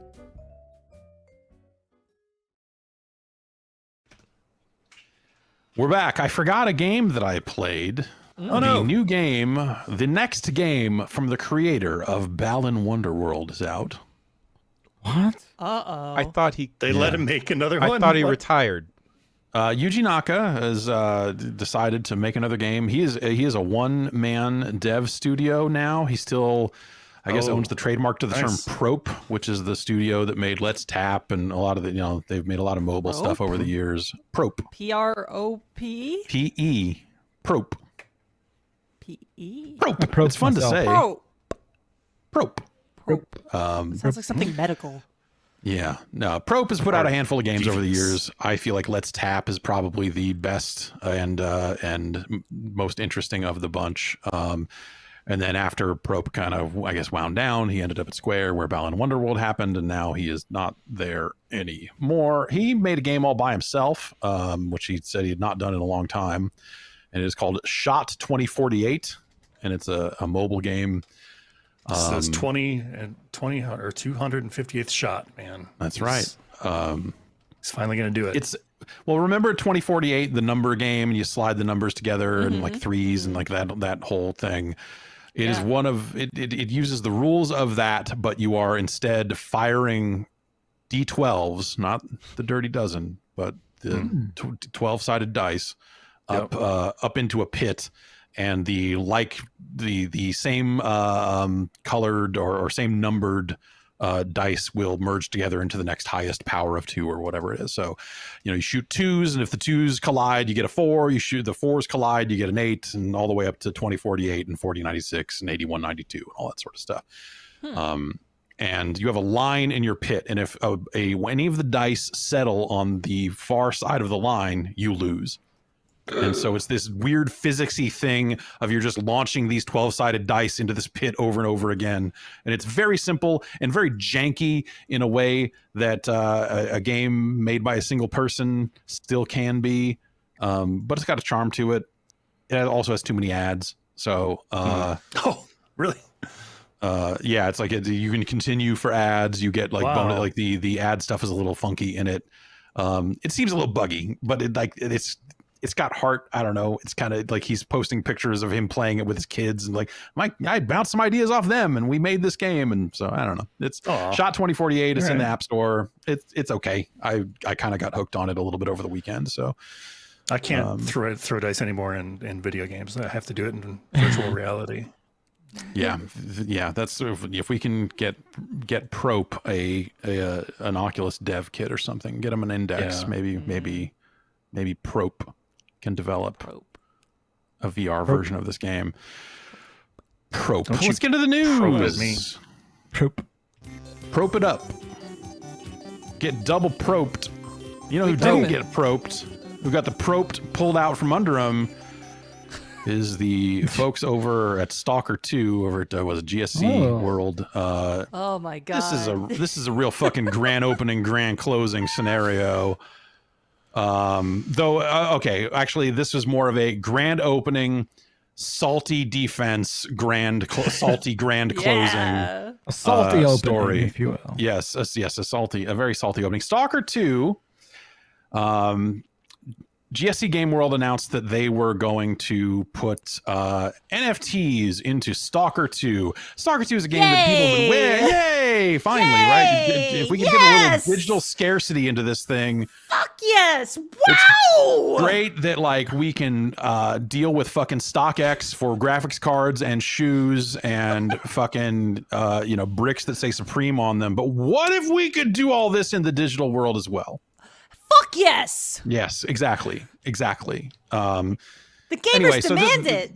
Yes, players want this. Players absolutely need it, and the players have never wanted anything more than NFTs in video games. Just ask them. No, we read the room. The room said, "Please, NFTs. We love them." Yes, they said we've loved these things. So they tried to. They were going to partner up with a trading platform called D-Market, and the idea here is that the person who owned this NFT would be the first ever meta-human in the game. Like, I guess they would scan the owner's face and put them in the game as an NPC. And predictably, players were not interested in this and let the developers know. And so they have pulled it completely. And so, but there was a first... Yeah, there was a first. There was an updated bit that said like, "Hey, we hear you, but we're fucking doing it anyway." Was basically the gist of it. Amazing. It had the feel of an "I'm sorry, I'm deleting it" post, but then it's like, exactly. "No, I'm sorry, but we're still doing it." It was actually the content of that. And so then there was a follow up on the 16th, the third post from them on this matter, I guess. Dear Stalkers, we hear you. Based on the feedback we received, we made a decision to cancel anything NFT related in Stalker 2. The interests of our fans and players are the top priority for the team. We're making this game for you to enjoy, whatever the cost is. If you care, we care too. With love, they're sacrificing GSC. so much. Yeah. Oh my God. Thank you. We're really putting them in a tough spot by doing this to them. I can't believe you would do this to the developers of Stalker, who just wanted to. Clearly the players want this. So I guess the lesson here is bullying people about NFTs is never wrong, and is in fact a moral stance to take. I could not find the middle message because they deleted it. And they deleted it fast. Like, yeah. Someone said there was a 25-minute gap between that like middle message of like, "We're sorry, but we're doing it anyway," and "We're sorry, never mind." Like, only 25 minutes, which is great. Yeah, the middle message had such like a passive and even this message is like whatever the cause. It's like such a fucking passive aggressive like thing for them to like clearly, I'm sure that there are people there who are like, "Hey, we need to be making more money on this game. It's been in development for a billion years. We canceled and uncanceled it a zillion times, and this is gonna be a way for us to get a little extra money on it." And then players were like, "We're fucking not gonna pay any money for your game if you put this bullshit in there." And their salty way out of it is super gross to me. I'm sorry that you gamers don't understand the benefits that you're letting you just go don't here. understand. You need to understand that this is, this ignorance is just, you're coming from a place of ignorance about NFTs, and really that's on you. But if you say so, if you insist, I guess we gotta do it. I've got another question. Do fans of this game call themselves stalkers? Stockies. I don't know. Yeah. Stalks? Stalk is Critters. No, I don't know. Because they wrote "Dear Stalkers," and Dear Stalkers. They they did write "Dear Stalkers," which is pretty silly. Dear Stalkers, we see you in front of our window. We see you throwing rocks at said window. Please stop. I do not intend to say that people should harass individual developers for any decision made about a game, including NFTs. Like, don't be crazy, but be, tell. I don't know how to but say not this without it sounding like the line must be drawn here, as they say. Yeah, people have no sense of nuance. It's just like, oh, so you're saying you want people to to harass these people? It's like, no. So I'll just shut up. I'll just say NFTs fucking suck. And it is like I feel like a lot of the NFT bros have pivoted into just like a stance of like, it's inevitable, it's coming whether you like it or not, which is like such a like, okay, why? Like, give me a good reason why this should exist in like what does this do to advance anything in terms of the quality of this game? Them money if they recruit a whole bunch of people under them, and that in no way resembles a pyramid. If they, well, yeah. Okay. I'll put it this way. When I was looking into this story last night, I found myself on the Amway website, Yeah. Like that's that's where we're at with this fucking bullshit. But like, yeah, the you know, even if you wanted to have a thing where people could pay the developers a bunch of money to be an NPC in the game, just do that. Yeah. Just do that. Yeah. I'm sure there'd be a bunch of stalkers out there that would want that. Of course, stalkers out there everywhere would love to be the first metahuman in the game. So just do that. Just fucking say like, hey, come to our website and bid for this auction, and you can even like, and we're gonna give 10% to some kind of charity. So that's good, right? Yeah. Please stop. You know, like there's so many other ways to do this that don't involve like trying to do a dumb fucking blockchain test on top of it, because like clearly I feel like the gaming market, and if like the NFT bro market of people who don't even care about video games anyway, they're just hoping they can use this as a vehicle to pivot people into their sick fucking cult. And it's all about like infinite growth though, right? Because if you auction off like one thing, that's just one thing you auction off for, but NFTs have this weird nebulous infinite growth fucking pyramid scheme situation going. Yes, people think that they can they can just blow them up forever and nothing ever's going to come back down. Like, why would any of these have realistic valuations someday? Why would any of it make any sense? Like, you know, yeah, and the people that are like digging the hole of like, well, when it moves to proof of stake, the environmental stuff that argument will go away. It's like, no, it hasn't, and it's still not. So talk to me when it has been solved, and maybe we can have a different conversation. But you fuckers are not. Yeah, exactly. No, we'll fix the burning planet in post. Yeah, whatever. Yeah, someone mentioned in the chat that the flip side of this is that the Ubisoft Quartz thing only made like $300 since it launched, which is I was going to ask if there were any updates on that, how that's been people going. have been digging into how that stuff has done on the secondary markets that Ubisoft has partnered with after the fact, and yeah, there's some pretty low volume there. But I guess I didn't realize this when it first happened, and I don't know why they did it this way. So some of those items are limited to game time. So you have to have played X number of hours, meaning like 100 hours or 500 hours in order to qualify for like the sick helmet or whatever. But then I guess on top of that, if I was reading this all right, if you are selling said helmet, only players who have also met that game time requirement can buy and use it. So, which to me seems like the wrong way to run the scam, right? Like that's not how you leave make the money. envelope on the garbage can version of this scam is that someone who played 500 hours gets the helmet and then sells it to someone who played for 1 hour so they can go, look at me. Yeah. I'm a fancy boy with a fancy helmet. Respect me, please.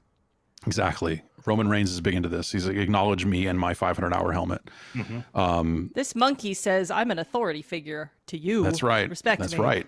That's right. I own this, and so that makes me better than you somehow. I like, love okay, status. you own a receipt that says that you control some aspect of the worst looking art I've ever seen. Congratulations. Wow, that's fucking so awesome for you. And to clarify again, it's only in Breakpoint, right? That is the only game that this NFT stuff is popping off in? Yeah, so this has led to speculation that like the people who developed this deliberately set it up to fail so that Ubisoft would like think twice before doing it again or something. You know? Because that's like minting those items on the blockchain cost more than the amount of money they have made on those things selling on the market so far. So the mere act of making them NFTs. Yeah. Yeah, that's cyberpunk right there. Yeah. That's X-Defiant, motherfucker. Yeah. So yeah, that's the long and short of some incredibly stupid shit. Just like every week we have like shit. a new like NFTs are fucking stupid. What now? News item. Like it's we'll need week. theme music for it Yeah, at this point. Like the NFT fucking gong show moment of the week. Yeah. It was the interesting thing about going down and hanging out around before the Game Awards and talking to developers is, of course, that shit came up. Mm-hmm. And so it's just like devs talking to devs and studio heads talking to studio, you know, like all this other stuff, and just like overhearing conversations about how every single one of them is just like, it's fucking terrible. It's garbage. Like anyone who has made video games and shipped video games, generally speaking, I think gets it that nothing that is on offer here actually helps a game or anything. It is just a wave of people trying to cash in on something because they think something is there. And even that aspect of it now seems very nebulous because you hear all these things about NFTs that like the NFTs that don't get hyped right on fucking Twitter or wherever the fuck they're doing this, Twitter Spaces. Or have you loaded up the Twitter Spaces tab in the Twitter app it's lately? all NFT it's shit. all those scumbags. What the fuck? It's all those scumbags. It's all crypto and NFT. It is like where all the cockroaches have found a place to nuzzle away from the sunlight. They're like, oh, you lift open that over that stone. You're like, they're in there. They've been in there the whole time. Yeah. Close the lid. Don't go in there. We've found ourselves into a fascinating and devastating like moment in society in a lot of ways. Which is why we need a little interstitial little intro song for when we do these segments. I'd almost feels like we are going to be doing these segments for the rest of fucking time at this point. I'd almost rather we never talk about them again. These hypebeasts will not stop doing stupid funny shit where we can make fun of them every week on the news segment for it. So I don't know. I don't know. I feel like this is a wave that will crest and go away, and when it pertains to games, but the underlying technology aspect of it. I mean, the fucking dude left Twitter to focus on his payment company and then renamed it to Block instead of Square so that they could be more aligned with the blockchain. Like, it's just a series of the dumbest people, like, that are just like, go to bed for 8 years. Can I go to bed for 8 years? That'd be cool. Can I be a Only bear? if you're crying as well. Yeah. Can I be a bear? Then it'd be watching. And then at some point, like, oh, Ghostbusters. whoops, this turned out to all be fraudulent on top of that. Or like half of them turned out to be fraudulent scams or something, like that's the eventual shoe drop on that is like, oh, like once the rest of the people realize that just how much of a fucking ripoff this is. No, bro, you just don't understand it. Get fucked. All right. Final Fantasy 14. Oh boy. They're stopping sales of the game. I don't know that they've because it's really bad and they're going to rebrand it. Platforms. Yeah, exactly. They've got they're shutting it down and rebuilding it and fixing it, which is a daunting task. No one's ever done it before. There was a big problem with the grapes. They had to recall the entire product. Yeah, the grapes did not have enough polygons, so they pulled it. You hate to see these ugly ass grapes. My letters got there. Good. Yeah. So Square put out a statement along this. This is because they're having such server capacity issues around that game after the launch of the last expansion. So this is some of what they said. Players are currently experiencing extremely long wait times due to the dense concentration of play hours, which far exceed our server capacity, especially during peak times. And so we've decided to temporarily suspend the sale and delivery of Final Fantasy XIV Starter Edition and Complete Edition. Additionally, all those with an active subscription are prioritized to log in. Free trial players are unable to log in outside of late night and early morning hours. We will also suspend new registrations for the free trial. Then they're suspending their ad campaigns for it so that they don't advertise to people who can't buy it, which is so wild. Yeah. Yeah. And all this other stuff. So this is, remember that like back in July, they somehow sold out of digital copies of the game. And at the time, it wasn't clear if that was server capacity or they just didn't generate enough fucking CD keys or something. I at least own 4 copies of that game. Well, there you go. Wow. You should sell 3 of them, apparently. It's the real NFT market here, baby. Yeah, right. That has value. There's real demand for that. This is I'm sure a very hard thing for them to do, but it seems like it is also probably the right thing to do because people were having such insane experiences with this. Like the queue times had just gotten so out of control. Yeah. That this is, I'm sure, not an easy decision for them to make, but it is probably the right one, at least temporarily. Because that's like, like people play on specific servers with their friends, and it's not like you can just scale that individual shard infinitely to meet those player needs and all that other stuff. So it's kind of... Yeah, to join the actual server that the GB Free Company is on, I had to wake up at 5 a.m. when the server was resetting just so I could pop into that proper server. Because I think I'd like tried making a character at like 3 p.m. Pacific time, and the message the server was saying like, no, we're straight up not accepting anyone new. Not even like porting someone over. You gotta wait, dog. Yeah. Has this happened Wow. with like WoW in its peak? WoW at its peak definitely had long queue times for some servers. You would see, you know, and they show the population, you know, of a server of current population when you're creating a character, when you're logging in, like that stuff does get displayed in a lot of different ways. WoW eventually kind of tackled it a different way with kind of like realms that cross multiple servers and just like different ways that they could kind of address some aspects of that to alleviate it. But yeah, WoW at its peak. Well, not even at its peak, but like at peak times when WoW was new, those queue times you would. I feel like I remember hitting the button and then walking away for like an hour, or the thing of like walking away and then it logs in while you're away and then you time out and then you have to fucking log in again and you're like, God damn it. Yeah, that stuff can be pretty rough. It's go ahead. When I was still living at home, before I moved out, it was probably like 2006. We were getting the house painted, and it was like a 7-day process. And the painters every day for 8 hours, all they would talk about was WoW, and like what they were gonna do, and what they were gonna do that night. Nice. And I mean, it didn't persuade me to investigate to play WoW for myself. I just, to be clear, that's not what ended up happening. But like, that's all they talked about. And they were like so political and all the drama and all this stuff. And I was just like, wow. Like about lore and stuff? Just like what other people in their crew should really be doing, who they like. There's these 3 dudes who are just like, they just, I don't know how long they've been doing it. They at one point asked me if I played it and I said, no, I do not. I didn't even say I knew about video games at that point. I didn't want it to be any kind of you didn't want to invite that juju. Exactly, Jan. So yeah, that's just a little aside to that whole thing. But wow. Yeah. Wow. Yeah. Wow. Yeah. Wow. Sure. This is a landmark moment. Wow. Is this a good problem for Square to have, right? That there's enough interest, or is this like stopping sales eventually going to bite them in the butt? Because does this make them look worse or better that there's high demand for this thing and it's so hyped up that everybody wants to play it, or that they can't supply that demand? Because I have a couple is it friends. lack of planning, or I have a couple friends that avoiding that negativity of people going, why can't you fix your servers? What the fuck is wrong with you? Fuck you, Square. It's just completely just sidestepping that shit.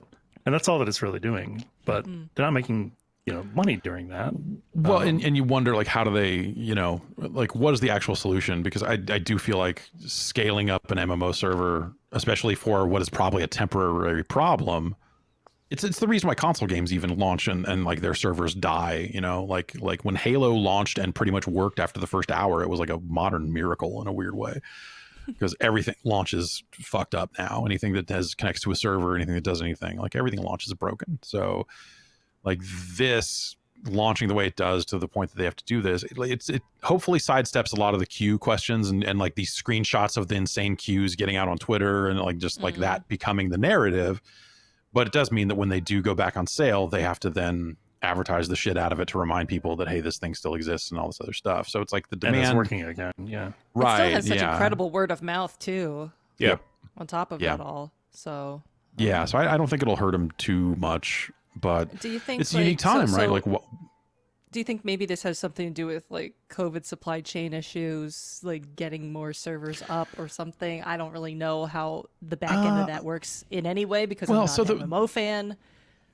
I haven't played enough 14 to know, but like when I think about a server-based MMO game, like a standard kind of MMO like this, like you want to play where your friends are. Yeah. So it's not enough that any server is up. It's that specific server has to be up. And so increasing capacity on an individual server that is already packed to fucking capacity, like you can't just like throw more RAM on it and hope for the best. You have to like re-engineer your whole server code to try to eke more performance out of it and try to upgrade the hardware, I guess, but I would assume they're probably doing everything they can there. It's not a problem you can just immediately throw money at and fix, because you could you could go just add servers and say, now there are 100 new servers that are empty and players can play on those, but players don't want to play on those. They want to play with their friends. And so it becomes like an aspect of like, well, okay, can we offer it's a mix, right? I think Like World of player Warcraft has decided to incentives do this. to go Yeah, to new player incentives servers and stuff. to transfer your existing characters for free over to to a lower population Yeah. server. Some games will do stuff like that. So it's a mix of like, can you increase capacity on your servers just at a base level, and then can you incentivize people to move to your lower population servers to evenly distribute them, but also you're destroying server communities when you do that, because like the Right. community of a server matters, and if half the players leave, then there's a whole different thing that spawns, and then when some of those players go back to the other server when this problem isn't a problem anymore, then that new server probably goes to low population, and then the people who are there are not having as good a time, and so it's like the Wow. actually juggling this shit. This is is like a fucked. huge ecosystem problem. Yes, yeah, That's what you're saying. It's not just a technological / supply chain issue, which apparently the director did say it had to do with the shortages to begin Okay. with. Thank you, All right. Kane Highwind in the chat. But like, I didn't realize like the intricacies, the social intricacies behind the kerfuffle here. That's interesting. Yeah, it's a lot of different problems along those lines that make it a mess. Again, Wow. assuming that it operating the way that I assume it is, because I have not played 14 in a very long time, and when I did, I did not play much of it. But I if I remember correctly, it is very much built in that same style. Let's move on. Interesting. New Klonoa trademark. There's been a couple of these over time right. here, but let's see. According to Video Games Chronicle, they have registered. Oh, I don't have the term here. Klonoa Fantasy Reverie Series is the Reverie. updated trademark That's a good word. registration. Okay. Prior to that, they had trademarked Wafu Encore and 1 and 2 Encore, which seemed to be Klonoa's catchphrase. Klonoa, of course, is a platformer style game that came out originally on the first PlayStation, and then Klonoa 2 was a PS2 game. It's got They're big awesome. fluffy ears set. Yeah, I love big old Klonoa. crazy ears and his silly ass Pac-Man. I got one of those Pac-Man hats in my garage. It's a great, Oh my a great goodness. hat. Klonoa carries a big ring and ain't taking no shit. And those are great games, and I hope that they put them out again. I've never touched one of these games. I Interesting. love Thank you. these games. I almost picked the PS1 for my PS1 game for my guilty treasure. Oh. Yeah. Oh god, Awesome. I need to find Awesome that hat. games. I need to You find you that gotta hat. you gotta Yeah. guide me through Klonoa like I'm guiding you through Silent Hill. I don't know what that's the that trade-off. one. You kind of Oh, just okay. run to the right and throw stuff. It's Oh, okay. Yeah. yeah, it's a 2D platformer. And Oh, I thought it was a 3D platformer. Ah. Is this PS2 game? No, it's still 2D. Yeah, no, it's beautiful games. Ubisoft, back in the news for multiple reasons. They officially confirmed that Splinter Cell game is on and confirmed it to be a reboot. They did this in a post to their blog. A lot of information had been leaking out that this had been greenlit, but the nature of the game hadn't necessarily been revealed. It sounds like that they are fully trying to reboot that first game in the franchise and go back to that type of linear experience. So there'd been some talk that maybe they were taking some cues from Hitman, and maybe that'll make sense at a later date when they show more of the game. But like when I think of Hitman, linear is not really the first word that comes to mind. It's one of the last words. Yeah.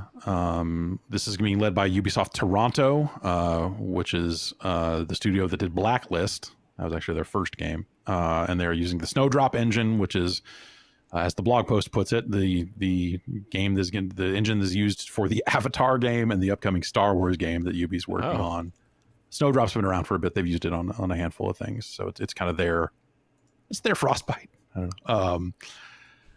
They do say that the quote here is, although we're in the very earliest stages of development, what we're trying to do is make sure the spirit of the early games remains intact in all of the ways that gave early Splinter Cell its identity, which is interesting because early Splinter Cell is a stealth game. Like modern stealth is very forgiving. Modern stealth is very hide around this corner and then everyone will forget you exist. Whereas Splinter Cell 1 was like, Sam, you just got spotted too many times. I'm pulling you out. Game over. It's very oppressive. Wow. It's not forgiving in the slightest. That's hard. Yeah. And I bet that it's not that. I would be surprised if it is still that restrictive of a stealth game, because I just don't think the widest variety of players want that out of a stealth game these days. Yeah. I could see them having a mode like that, maybe though, if they wanted to do like hardcore classic. Yeah, mode, you do where like you'll realistic get spotted mode 3 times or something. Yeah. And yes, they say, we're going to update it visually as well as some of the design elements to match player comfort and expectations, which to me sounds like where you put that. And we are going to keep it linear like the original games and not make it open world. Like I said, some information about this had leaked. So, maybe this was them responding to the leaks to just get out ahead of it. But also considering that all the other Ubisoft information in the news lately is about their inability to address all the kind of harassment issues. And now you have a new wave of news stories talking about just how many people are leaving Ubisoft, as well as all of this NFT bullshit they just did. It sure seems like a good time to say, hey, that beloved franchise you've been asking us for the last 5 years, it's coming back. We're the best. Convenient. Yeah. Yeah.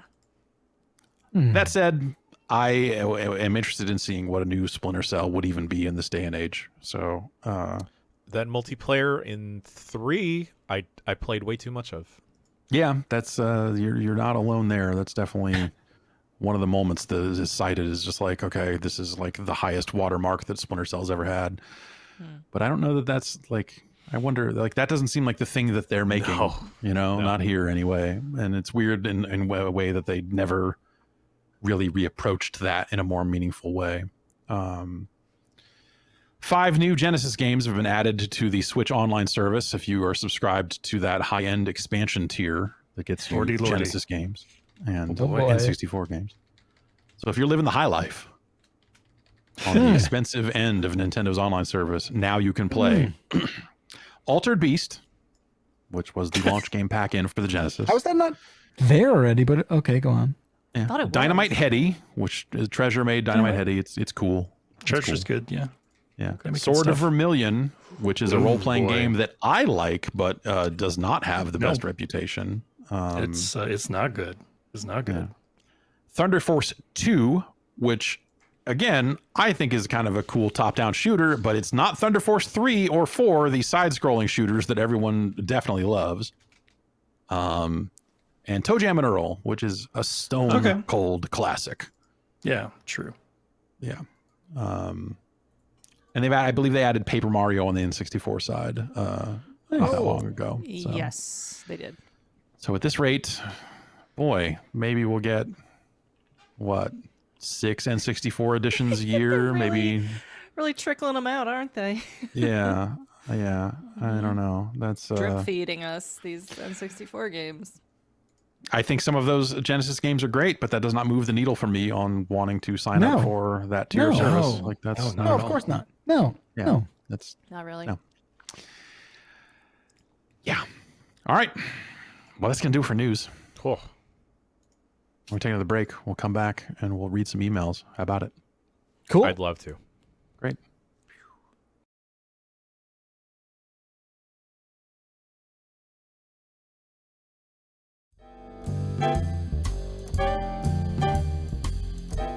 If you're anything like me, your mouth sees a lot of action this time of year.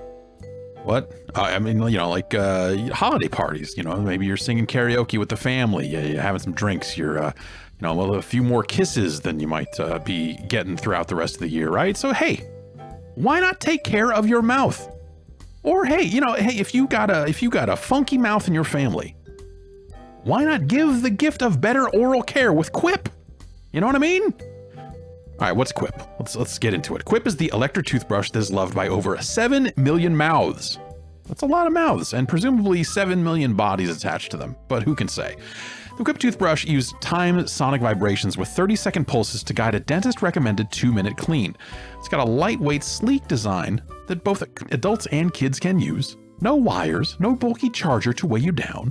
It's got a nice travel cover that doubles as a mirror mount for a little bit less clutter. And it's got reusable handles and a range of sleek metal hues, including the best-selling all black and all pink, as well as bright plastic colors, sure to make a pop to your bathroom counter. And hey, if you're already keeping your mouth in tip-top shape, why not earn some rewards? What? Yes, that's right. Upgrade your Quip to a new smart motor, and you can track and improve your brushing with the free Quip app. And you can use that to earn awards like free refills, products, Target gift cards, and so on and so forth. Quip will also deliver to your home more than just these toothbrush heads. They've got floss. They've got a reusable floss pick. They've got a sugar-free gum in a long-lasting mint flavor. And they've got a refillable mouthwash that's a 4 times concentrate. So it's good for you and the planet. It's like smaller, a little bit less, a little bit less to hassle with. They'll deliver all that stuff every 3 months from $5. And the shipping is free, so you can save money and skip the hustle and bustle of shopping, especially during the holidays and the new year. And look, I'm not gonna, I'm trying. We're back in we're back at the time. It just doesn't make, maybe you don't want to go to the store, huh? Maybe you don't want to go out and be around people. Whether that's the holidays, whether that's health things, or maybe you just don't like being around people. You know what I mean? They'll just deliver Quip to your home. And Quip is running their best deals of the year. So it means you won't be paying through the teeth when you gift better oral health this year. If you go to getquip.com/bombcast right now, on top of their holiday savings, you'll get your first refill for free. And that's your first refill for free.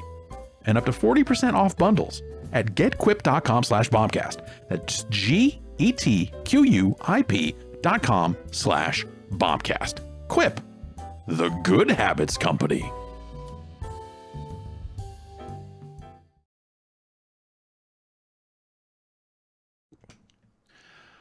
All right, we are back, and now it's time for the part of the show that they call emails.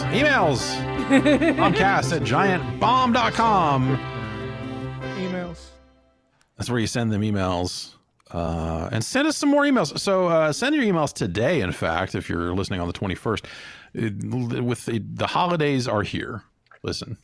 Tis the season. Friday. This week is crazy. We are going to do our Friday live show on Thursday instead. What? I know. What? I still don't get it. Madness. Holiday Fridays. madness. Friday's a Fighters. holiday, and as is all next week. Have to take out the Friday cables now and plug in the Thursday ones. Oh, It's all right. I hate Set the that. Thursday cables on fire. We don't even just run the Friday cables a day early and don't tell nobody. Yeah, it's our secret.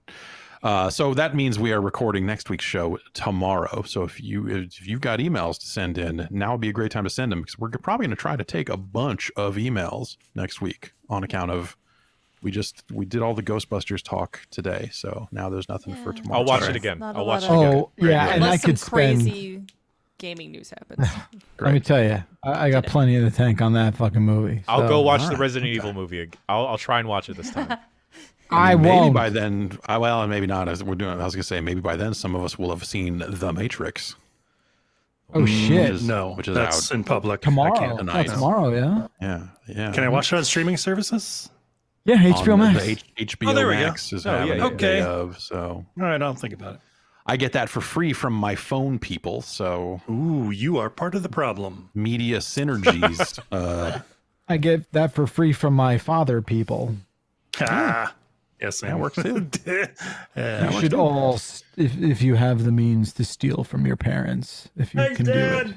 It's not stealing. I mean, they're giving you the Yeah, password. I mean, steal. unless you're Yeah. stealing the password. I mean, I don't know what you're doing. But They don't even have cable. I'm You just set up the stealing it password, from- didn't you? yeah. They don't have cable. Nice. Wow. No, I have so much legacy crap. signed them from up when for cable. Yeah, I've signed them up for cable and entered their credit And card stole it. number. Yep. Mm, Excellent. Nice. Crime, Smart. whatever.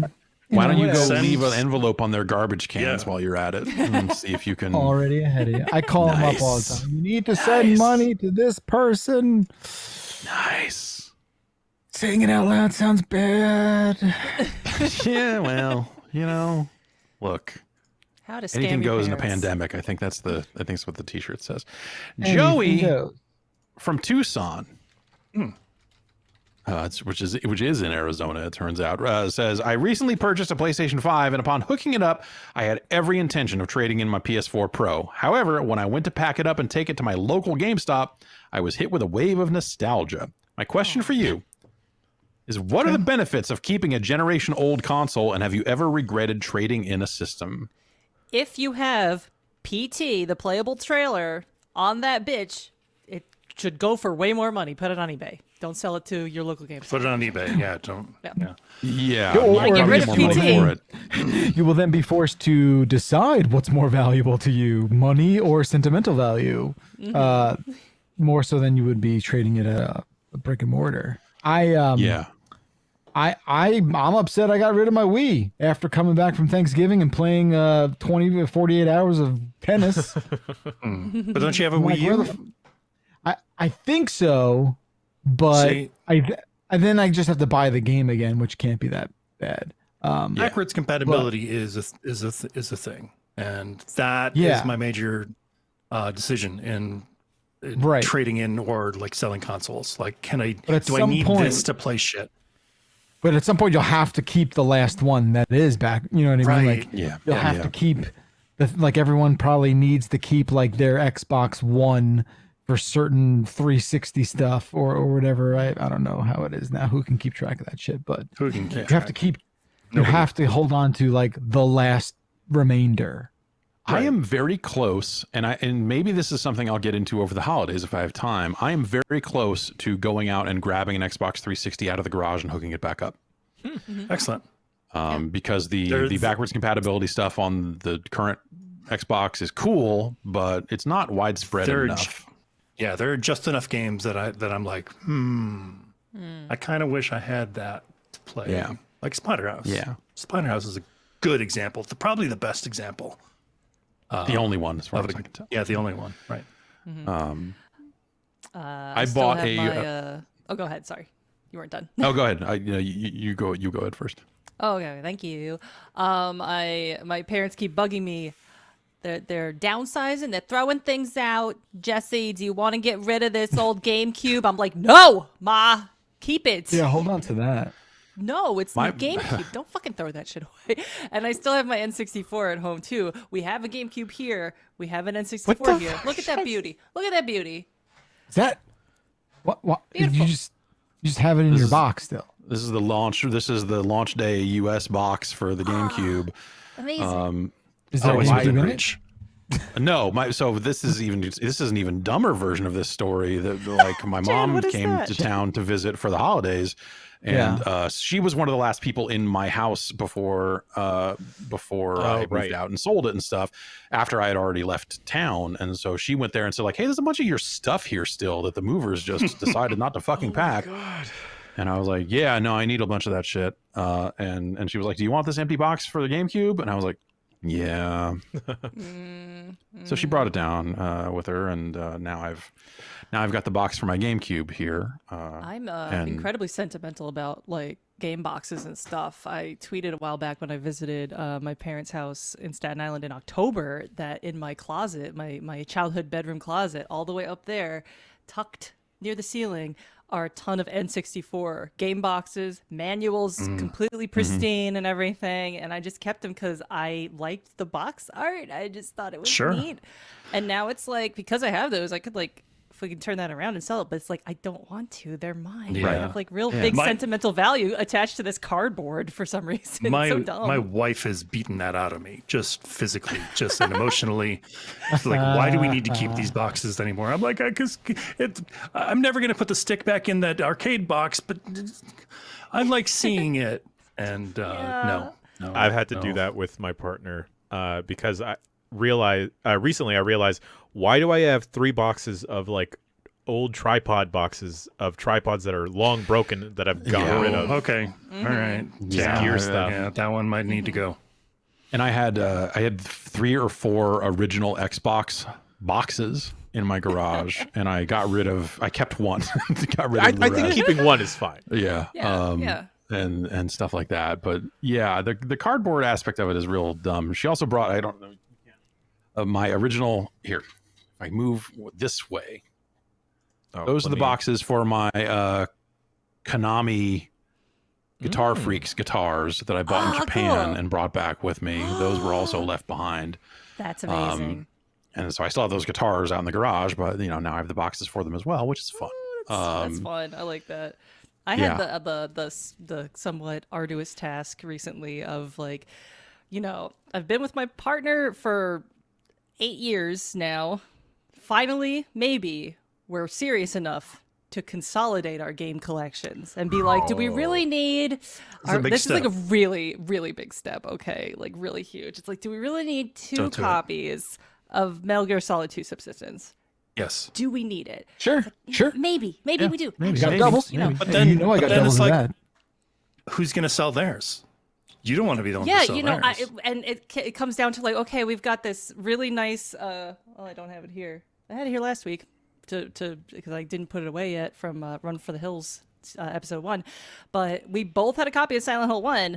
My jewel case was nicer than his disc, or vice versa. So we That's could okay. combine Mix that. and match. And then it's like, maybe we could sell this one, but I was like, but Silent Hill 1, I can't. It's also like, what if you break up with me or something? I still don't know. Yeah, that could happen. Then what if I don't have my games? Or you Sounds like break it's up a with process, him. but yeah, it'll be worth it. You know, you're famous now, so like maybe you leave him behind. Yeah, exactly. Yeah. Get out of here. That makes sense, actually. That track. Yeah. Yell behind the curtain, Jess. And you You're in just keep the control game. now. Just say, get the fuck out. Yeah, that's it. You just throw it out a window. My wife's game collection was in a lot of disarray in terms of, it was a lot of bare discs in binders, which, as someone who does not do that, there was a part of like, oh, what happened here? What happened? It's terrible. But yeah, you could say we're pretty serious. So yeah. Okay. Real quick question. Say you're in a relationship, right? Marriage, partnership, whatever. You break up, but you share the streaming services. Do you change the password? Who wants to untangle that web? Or do you just like let them have it and like they just make a separate account? that depends on how the breakup went, right? I mooched off my ex's Amazon Prime account for, I want to say, 4 years. He didn't notice that I was on it still. And then one day my parents texted me and was just like, what happened to the Prime account? And it was like, oh shit, I guess my ex noticed that my parents and me were still on his Prime account. So I am on an old roommate's Prime account, but it doesn't work for any of the video stuff, or it just works as a shipping address. So like I don't get and I don't need that stuff, so I'm fine with it. I don't want Amazon Music. I'm okay. But like that was 2 houses ago, and it's been probably a decade that I've been on there and have never had to pay for Prime. There's been a couple of times I've come close and been like, oh, well, then I would have a Twitch Prime subscription to gift to somebody. And they're like, well, no, I'm not going to pay $80, however much it is now, just to have that. I'll just buy the subscription to the channel. I'll just never, and that's been sweet to not have to actually pay for proper Prime. Mm-hmm. It's expensive. And yeah, it was a nice little gravy boat I was on for a couple of years there. Yeah, that's Thank nice. you to my ex, who was not the worst for not noticing. Who is in chat right now? Thank you. Hey, that's right. Hey, just surprise. We brought that. Yeah. Say hi to my cats for me. Yeah. He did take the cats though, so I think that was a fair trade. That seems reasonable. That seems like a reasonable trade. He took the kids. Oh man, that is rough. That is rough stuff. Fucking but yeah, I think that depends on how the breakup goes, all that sort of stuff. But because I could see there being a very vindictive changing of the password of like fuck this and like totally like that, depending on how stuff goes too. Yeah. Okay. Sure. Yeah, it's gonna get messy. Yeah. Yeah. Among I other think that even gets hairier when it's like a Plex server or stuff that's just like not even a streaming service. It's like your own internet connection or stuff like that. That's like or maybe you have a shared copy of like the entire series of Ranma on VHS, and then you got to let it go. Yeah. Yeah. Now you done that was tough. You got to split the Beanie Babies in court. Fuck. Sort of thing. Yeah. Rough stuff. And then the children, right? And then the children. Whatever. Daddy's got every other weekend to do. It's okay. We're doing this by priority here. Yeah, that's what I'm saying. Yeah. Shit.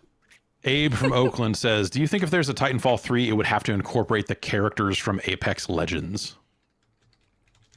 They're intermingled now, right? Yeah. Well, it's all the same universe. I didn't think that was going to happen, but I guess it did. It's a different time. I think it's a different enough like gap in years in terms of the storyline to where there's not like immediate crossover between like the events of Titanfall 2. But I would say yes. I would say that there would be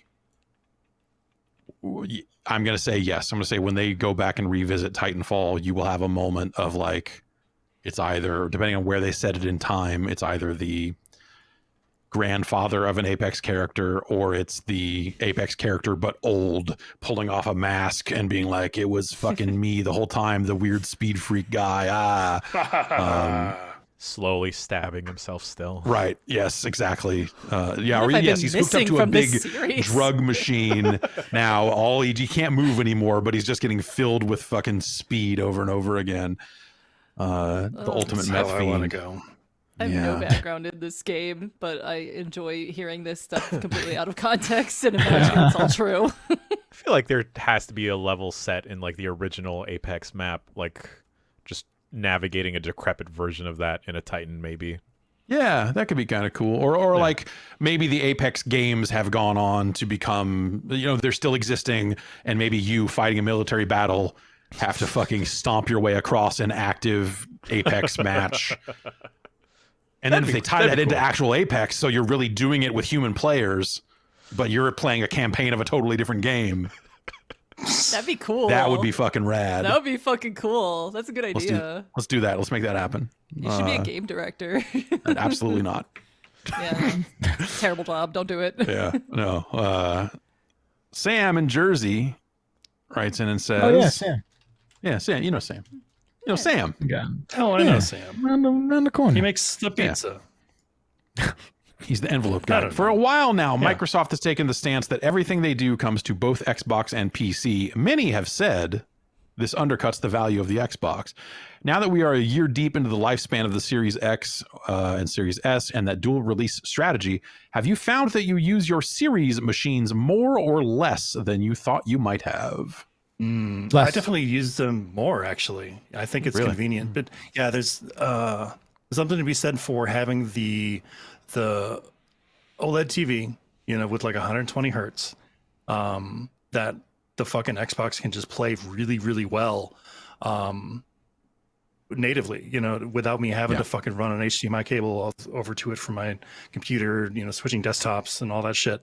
So there's still something to be said for that. And I think a lot of my friends as well have been gaming more on their Series X just out of convenience, I think, because it is finally at a point where it's like 60 frames per second is kind of the norm.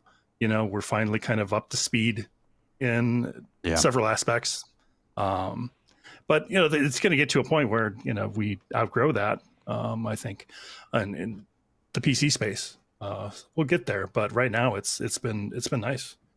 Just Yeah, going I over think there. the only thing I'm lacking on PC, the only thing that I look at and think that the two things I guess I would say that the Xbox is currently ahead on over my PC is that the Xbox is hooked up to a 4K display and it is hooked up to an HDR That's on display. you. That's on you. But my PC is a faster refresh rate. Mhm. So it's 165 hertz instead of 120, which is awesome. And sitting this close to 1440p, I think looks just about as good, if not better than turning over here and looking at the 4K screen. The HDR is great, but also I did hook up the PC because again, it is all right here and had nothing but technical issues of like, I could only get Halo to play at 60. And when I turned in Halo, it looked like absolute framey garbage. Was that was off your Xbox or off the PC? No, that was off the PC. Hooking up the PC to this TV looked like shit. And I couldn't figure out where to set it to run at 120. Did you ever fix that or no? No, I just gave up on it. I'm like, I'll fuck with this later. Like, I just don't have time to dick around with it right now. But it was enough of a hassle out of the box there that I was just like, I don't even know. Xbox just works, right? I get it. Yeah. Yeah. And I primarily bought the TV because I wanted to see what the new consoles could do with the new TV, but also bought it knowing full well that there's a 3090 in this PC and it's gonna demolish those fucking consoles for in a lot of ways. It's going to fuck their shit up so Fuck bad. these consoles into the dirt.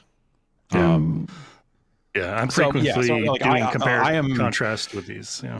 Yeah, so I have not used my Xbox much at all, but also I have not used my PlayStation much at all. I think because obviously there are games that are exclusive to the PlayStation 5, and that's a great reason to use a PS5. But again, with a PC right here that is more powerful than that machine, I'm going that way, and that's worked out. I mean, I did play all of Halo on a Series X because the review copies they sent out were not PC; they were only console, and that was the first time I had used my Xbox in a pretty long time. But in terms of using the Xbox services and suites of whatever, like, yeah, I played a bunch of Forza and played a bunch of other stuff. Like, I just played it all on PC. So, yeah, I think that for me, that's been great. It's been great to be able to just access all that stuff on a more powerful platform and just do it. So, the other thing holding me back with the PC stuff is there's just a couple minor hurdles. You know, it's the heat dissipation and the fucking volume of the fans and shit. If I got a better case and didn't have to deal with the heat or the sound as much, I think I'd probably be and I've got a nice monitor as well. I'd probably switch to the PC as well. This room is hot. This room is fucking hot. And when I moved, I'm sweating out here. This PC picked up a little bit of coil whine coming out of the GPU on top of that. So it's like a little bit louder than it was before. And that's fucking fortunate. What is it? It's in a reference card. What is an Asus? No, I forget. Because I think this might just be a reference card. Yeah. So it's NVIDIA's. I'm pretty sure it is. Because I know there's some fans, on the third party, like 3080s and 3090s that have like, there's a certain threshold for like the RPMs of the fan that like if they're between 15 and 30%, they'll just sound shitty. Oh, weird. So like the one I have is what is it? It's a gigabyte. And if it's below 40% or 30%, whatever it is, it'll just make a weird noise. So I just went in and like kicked it up to like 31% for the fan, and so it's just you don't hear it. Well, with like, mine, it's like when I launch games, and it'll be maybe this isn't even coil whine. I'm pretty sure it's coil whine, but it's like it could be that currently being displayed on screen. So like when Halo is on a loading screen, I don't hear anything. As soon as in-engine polygons are being rendered, I hear noise coming out of the PC. And so it like depending on so it'll change, it'll be on and off depending on what I'm doing. And as soon as I quit the game, the noise goes away. Interesting. And the fans will still be the entire time of games and all this other stuff. Yeah. So it's still it's still moving heat around, but there's just something about whatever is currently being displayed on screen triggering noise coming out of that case in a way that is weird. This just popped in my head. I wonder, you're using a 2.1 cable, right, to get to your TV from your PC? Yep. Yeah. I just bought a big old, fat 48 gigabit, whatever. Oh yeah, 8K, those are like not a display cable. No. No, you could do it with HDMI on a you could 3080 or 3090. The TV does not have a display port on it. Unless there's one hiding somewhere, but yeah. So I hooked that up, and I also used the same cables to hook up consoles, and those are working fine with all the every bell and whistle that handy Xbox screen that has the check boxes as to what your current TV can do is really something else. It's really nice. Yeah. Very handy, but yeah, I don't know. That's that's some of that's going to be personal preference stuff, and I would still like to just mess around with like getting the PC hooked up to the TV and have it all work properly. But like I said, going to the monitor refresh rate settings, it would not let me set it above 60, and then Halo was set at 60, and then even when I turned, it just kind of, you saw it. It wasn't tearing because it's variable refresh rate, but you definitely saw it not being as smooth as it should be. I've actually had a pretty good experience with it. I don't know. I don't know how you're getting that. Yeah, I don't know. Maybe you probably need to dick around the NVIDIA control panel a bit. Maybe that would be where I would get my refresh rates proper, but I don't know. The only thing that I found that was definitely not intuitive in any way, shape, or form was I, at some point, couldn't, when you go into that normal NVIDIA control panel and you just select the refresh rate, right? It's like that drop down. You're like, oh, great. I can just set it to 120. I had to go into like my display adapter settings and like force it where it's not the NVIDIA setting. It's like this other thing that says PC 4K and not TV 4K. There's like, Yeah. Okay. I'm like, Yeah. why? And I'm sure Windows 11 does nothing to fix that situation. Probably But- not. The thing I will say though is that Windows 11 is much better at dealing with changing monitor situations than Windows 10 was Okay. in terms of There's like no more like it- 1,000 handshakes, or what do you mean? well, you'll get a little bit of that, but it seems faster. It lets you know on every monitor that it is happening. There's a little like the display kind of shrinks and kind of goes ba-doop, ba-doop, and pops back out. Okay. And it does not take all of the things on my second monitor and dump them onto my primary monitor when that monitor turns off or on, which is what used to happen on Windows 10. And so just the act of hooking up that TV and extending desktop and all the other stuff was a lot easier and nicer than it was under Windows 10.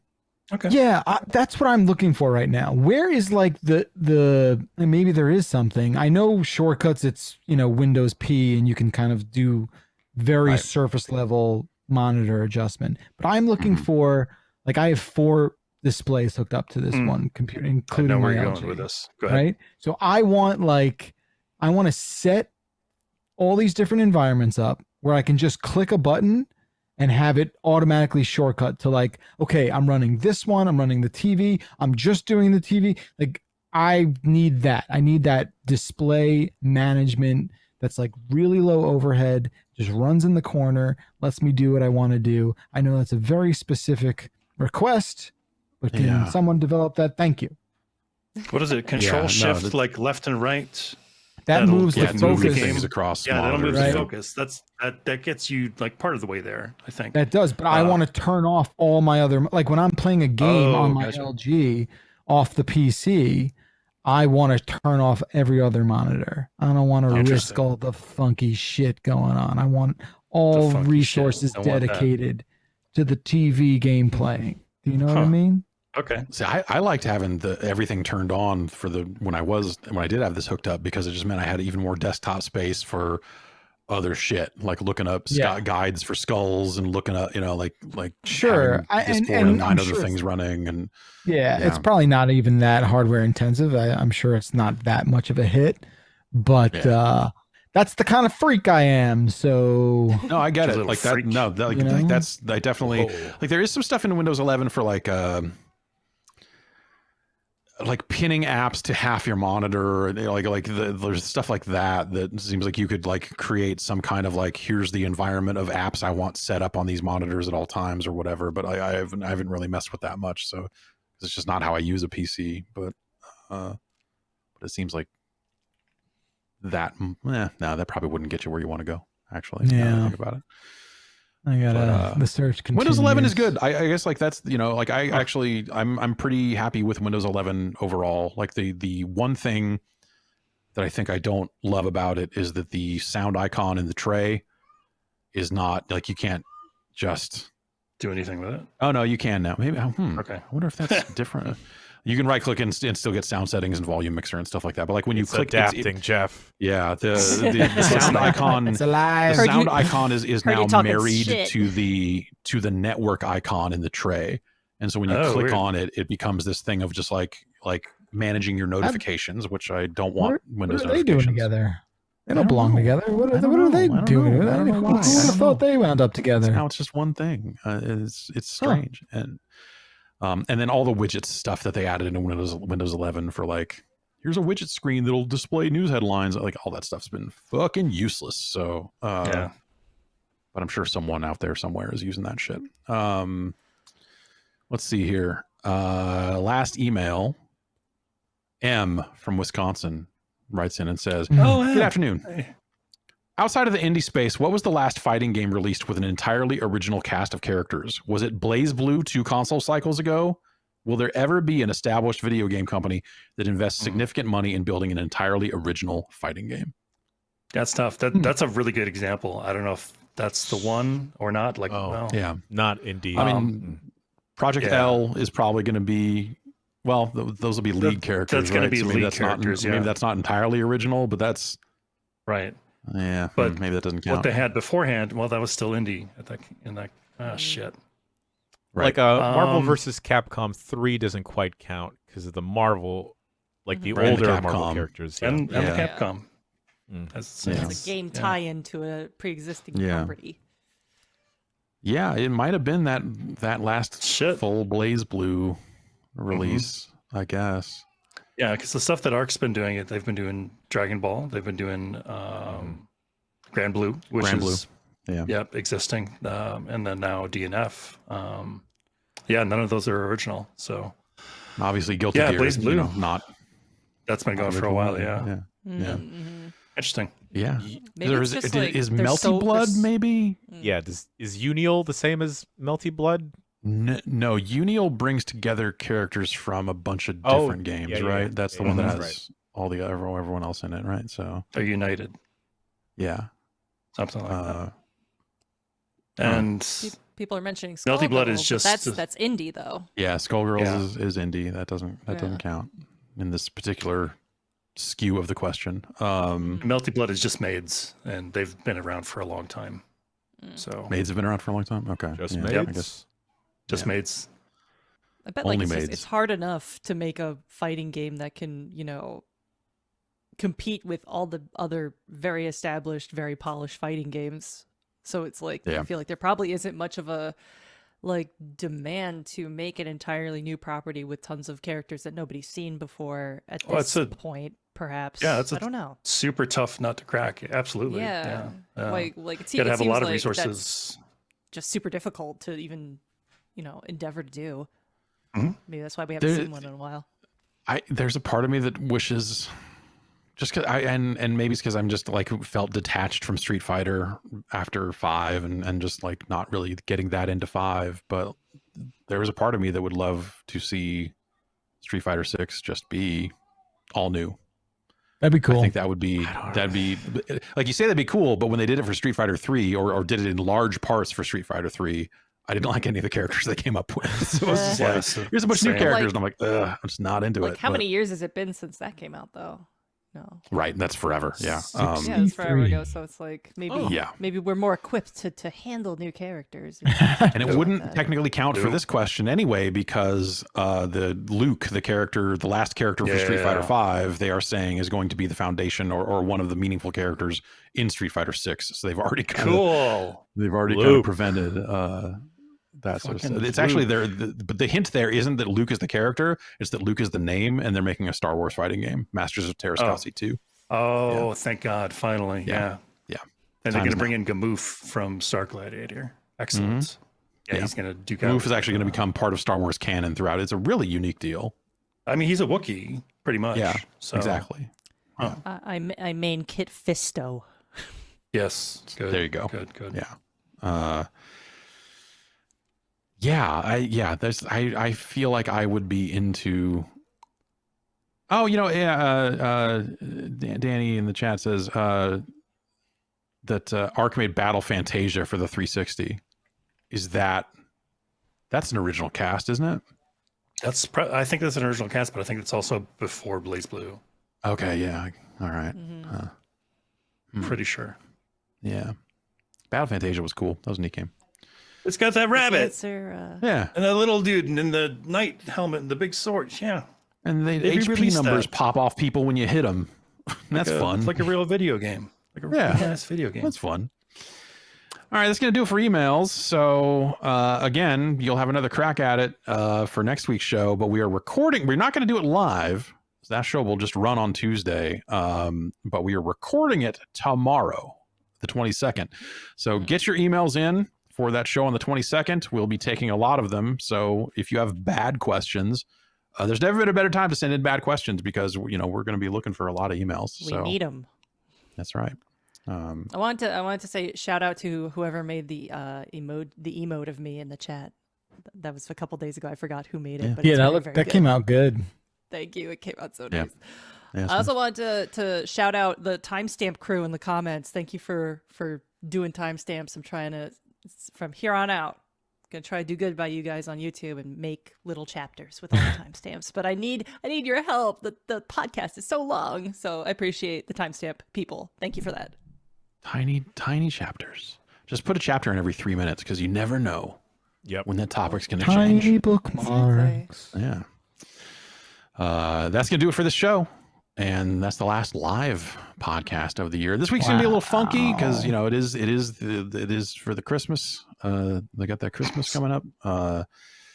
And so, yeah, we're recording. So what is the schedule? We of live stuff. The dump truck is tomorrow, correct? Yes, we're done. That is live. That is live. So that's in the upcoming. And then we will do the Friday show on Thursday instead of Friday because Friday is technically a holiday.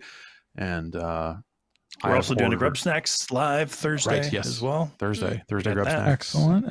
Come check that out. Stuff will be pre-recorded. That's right.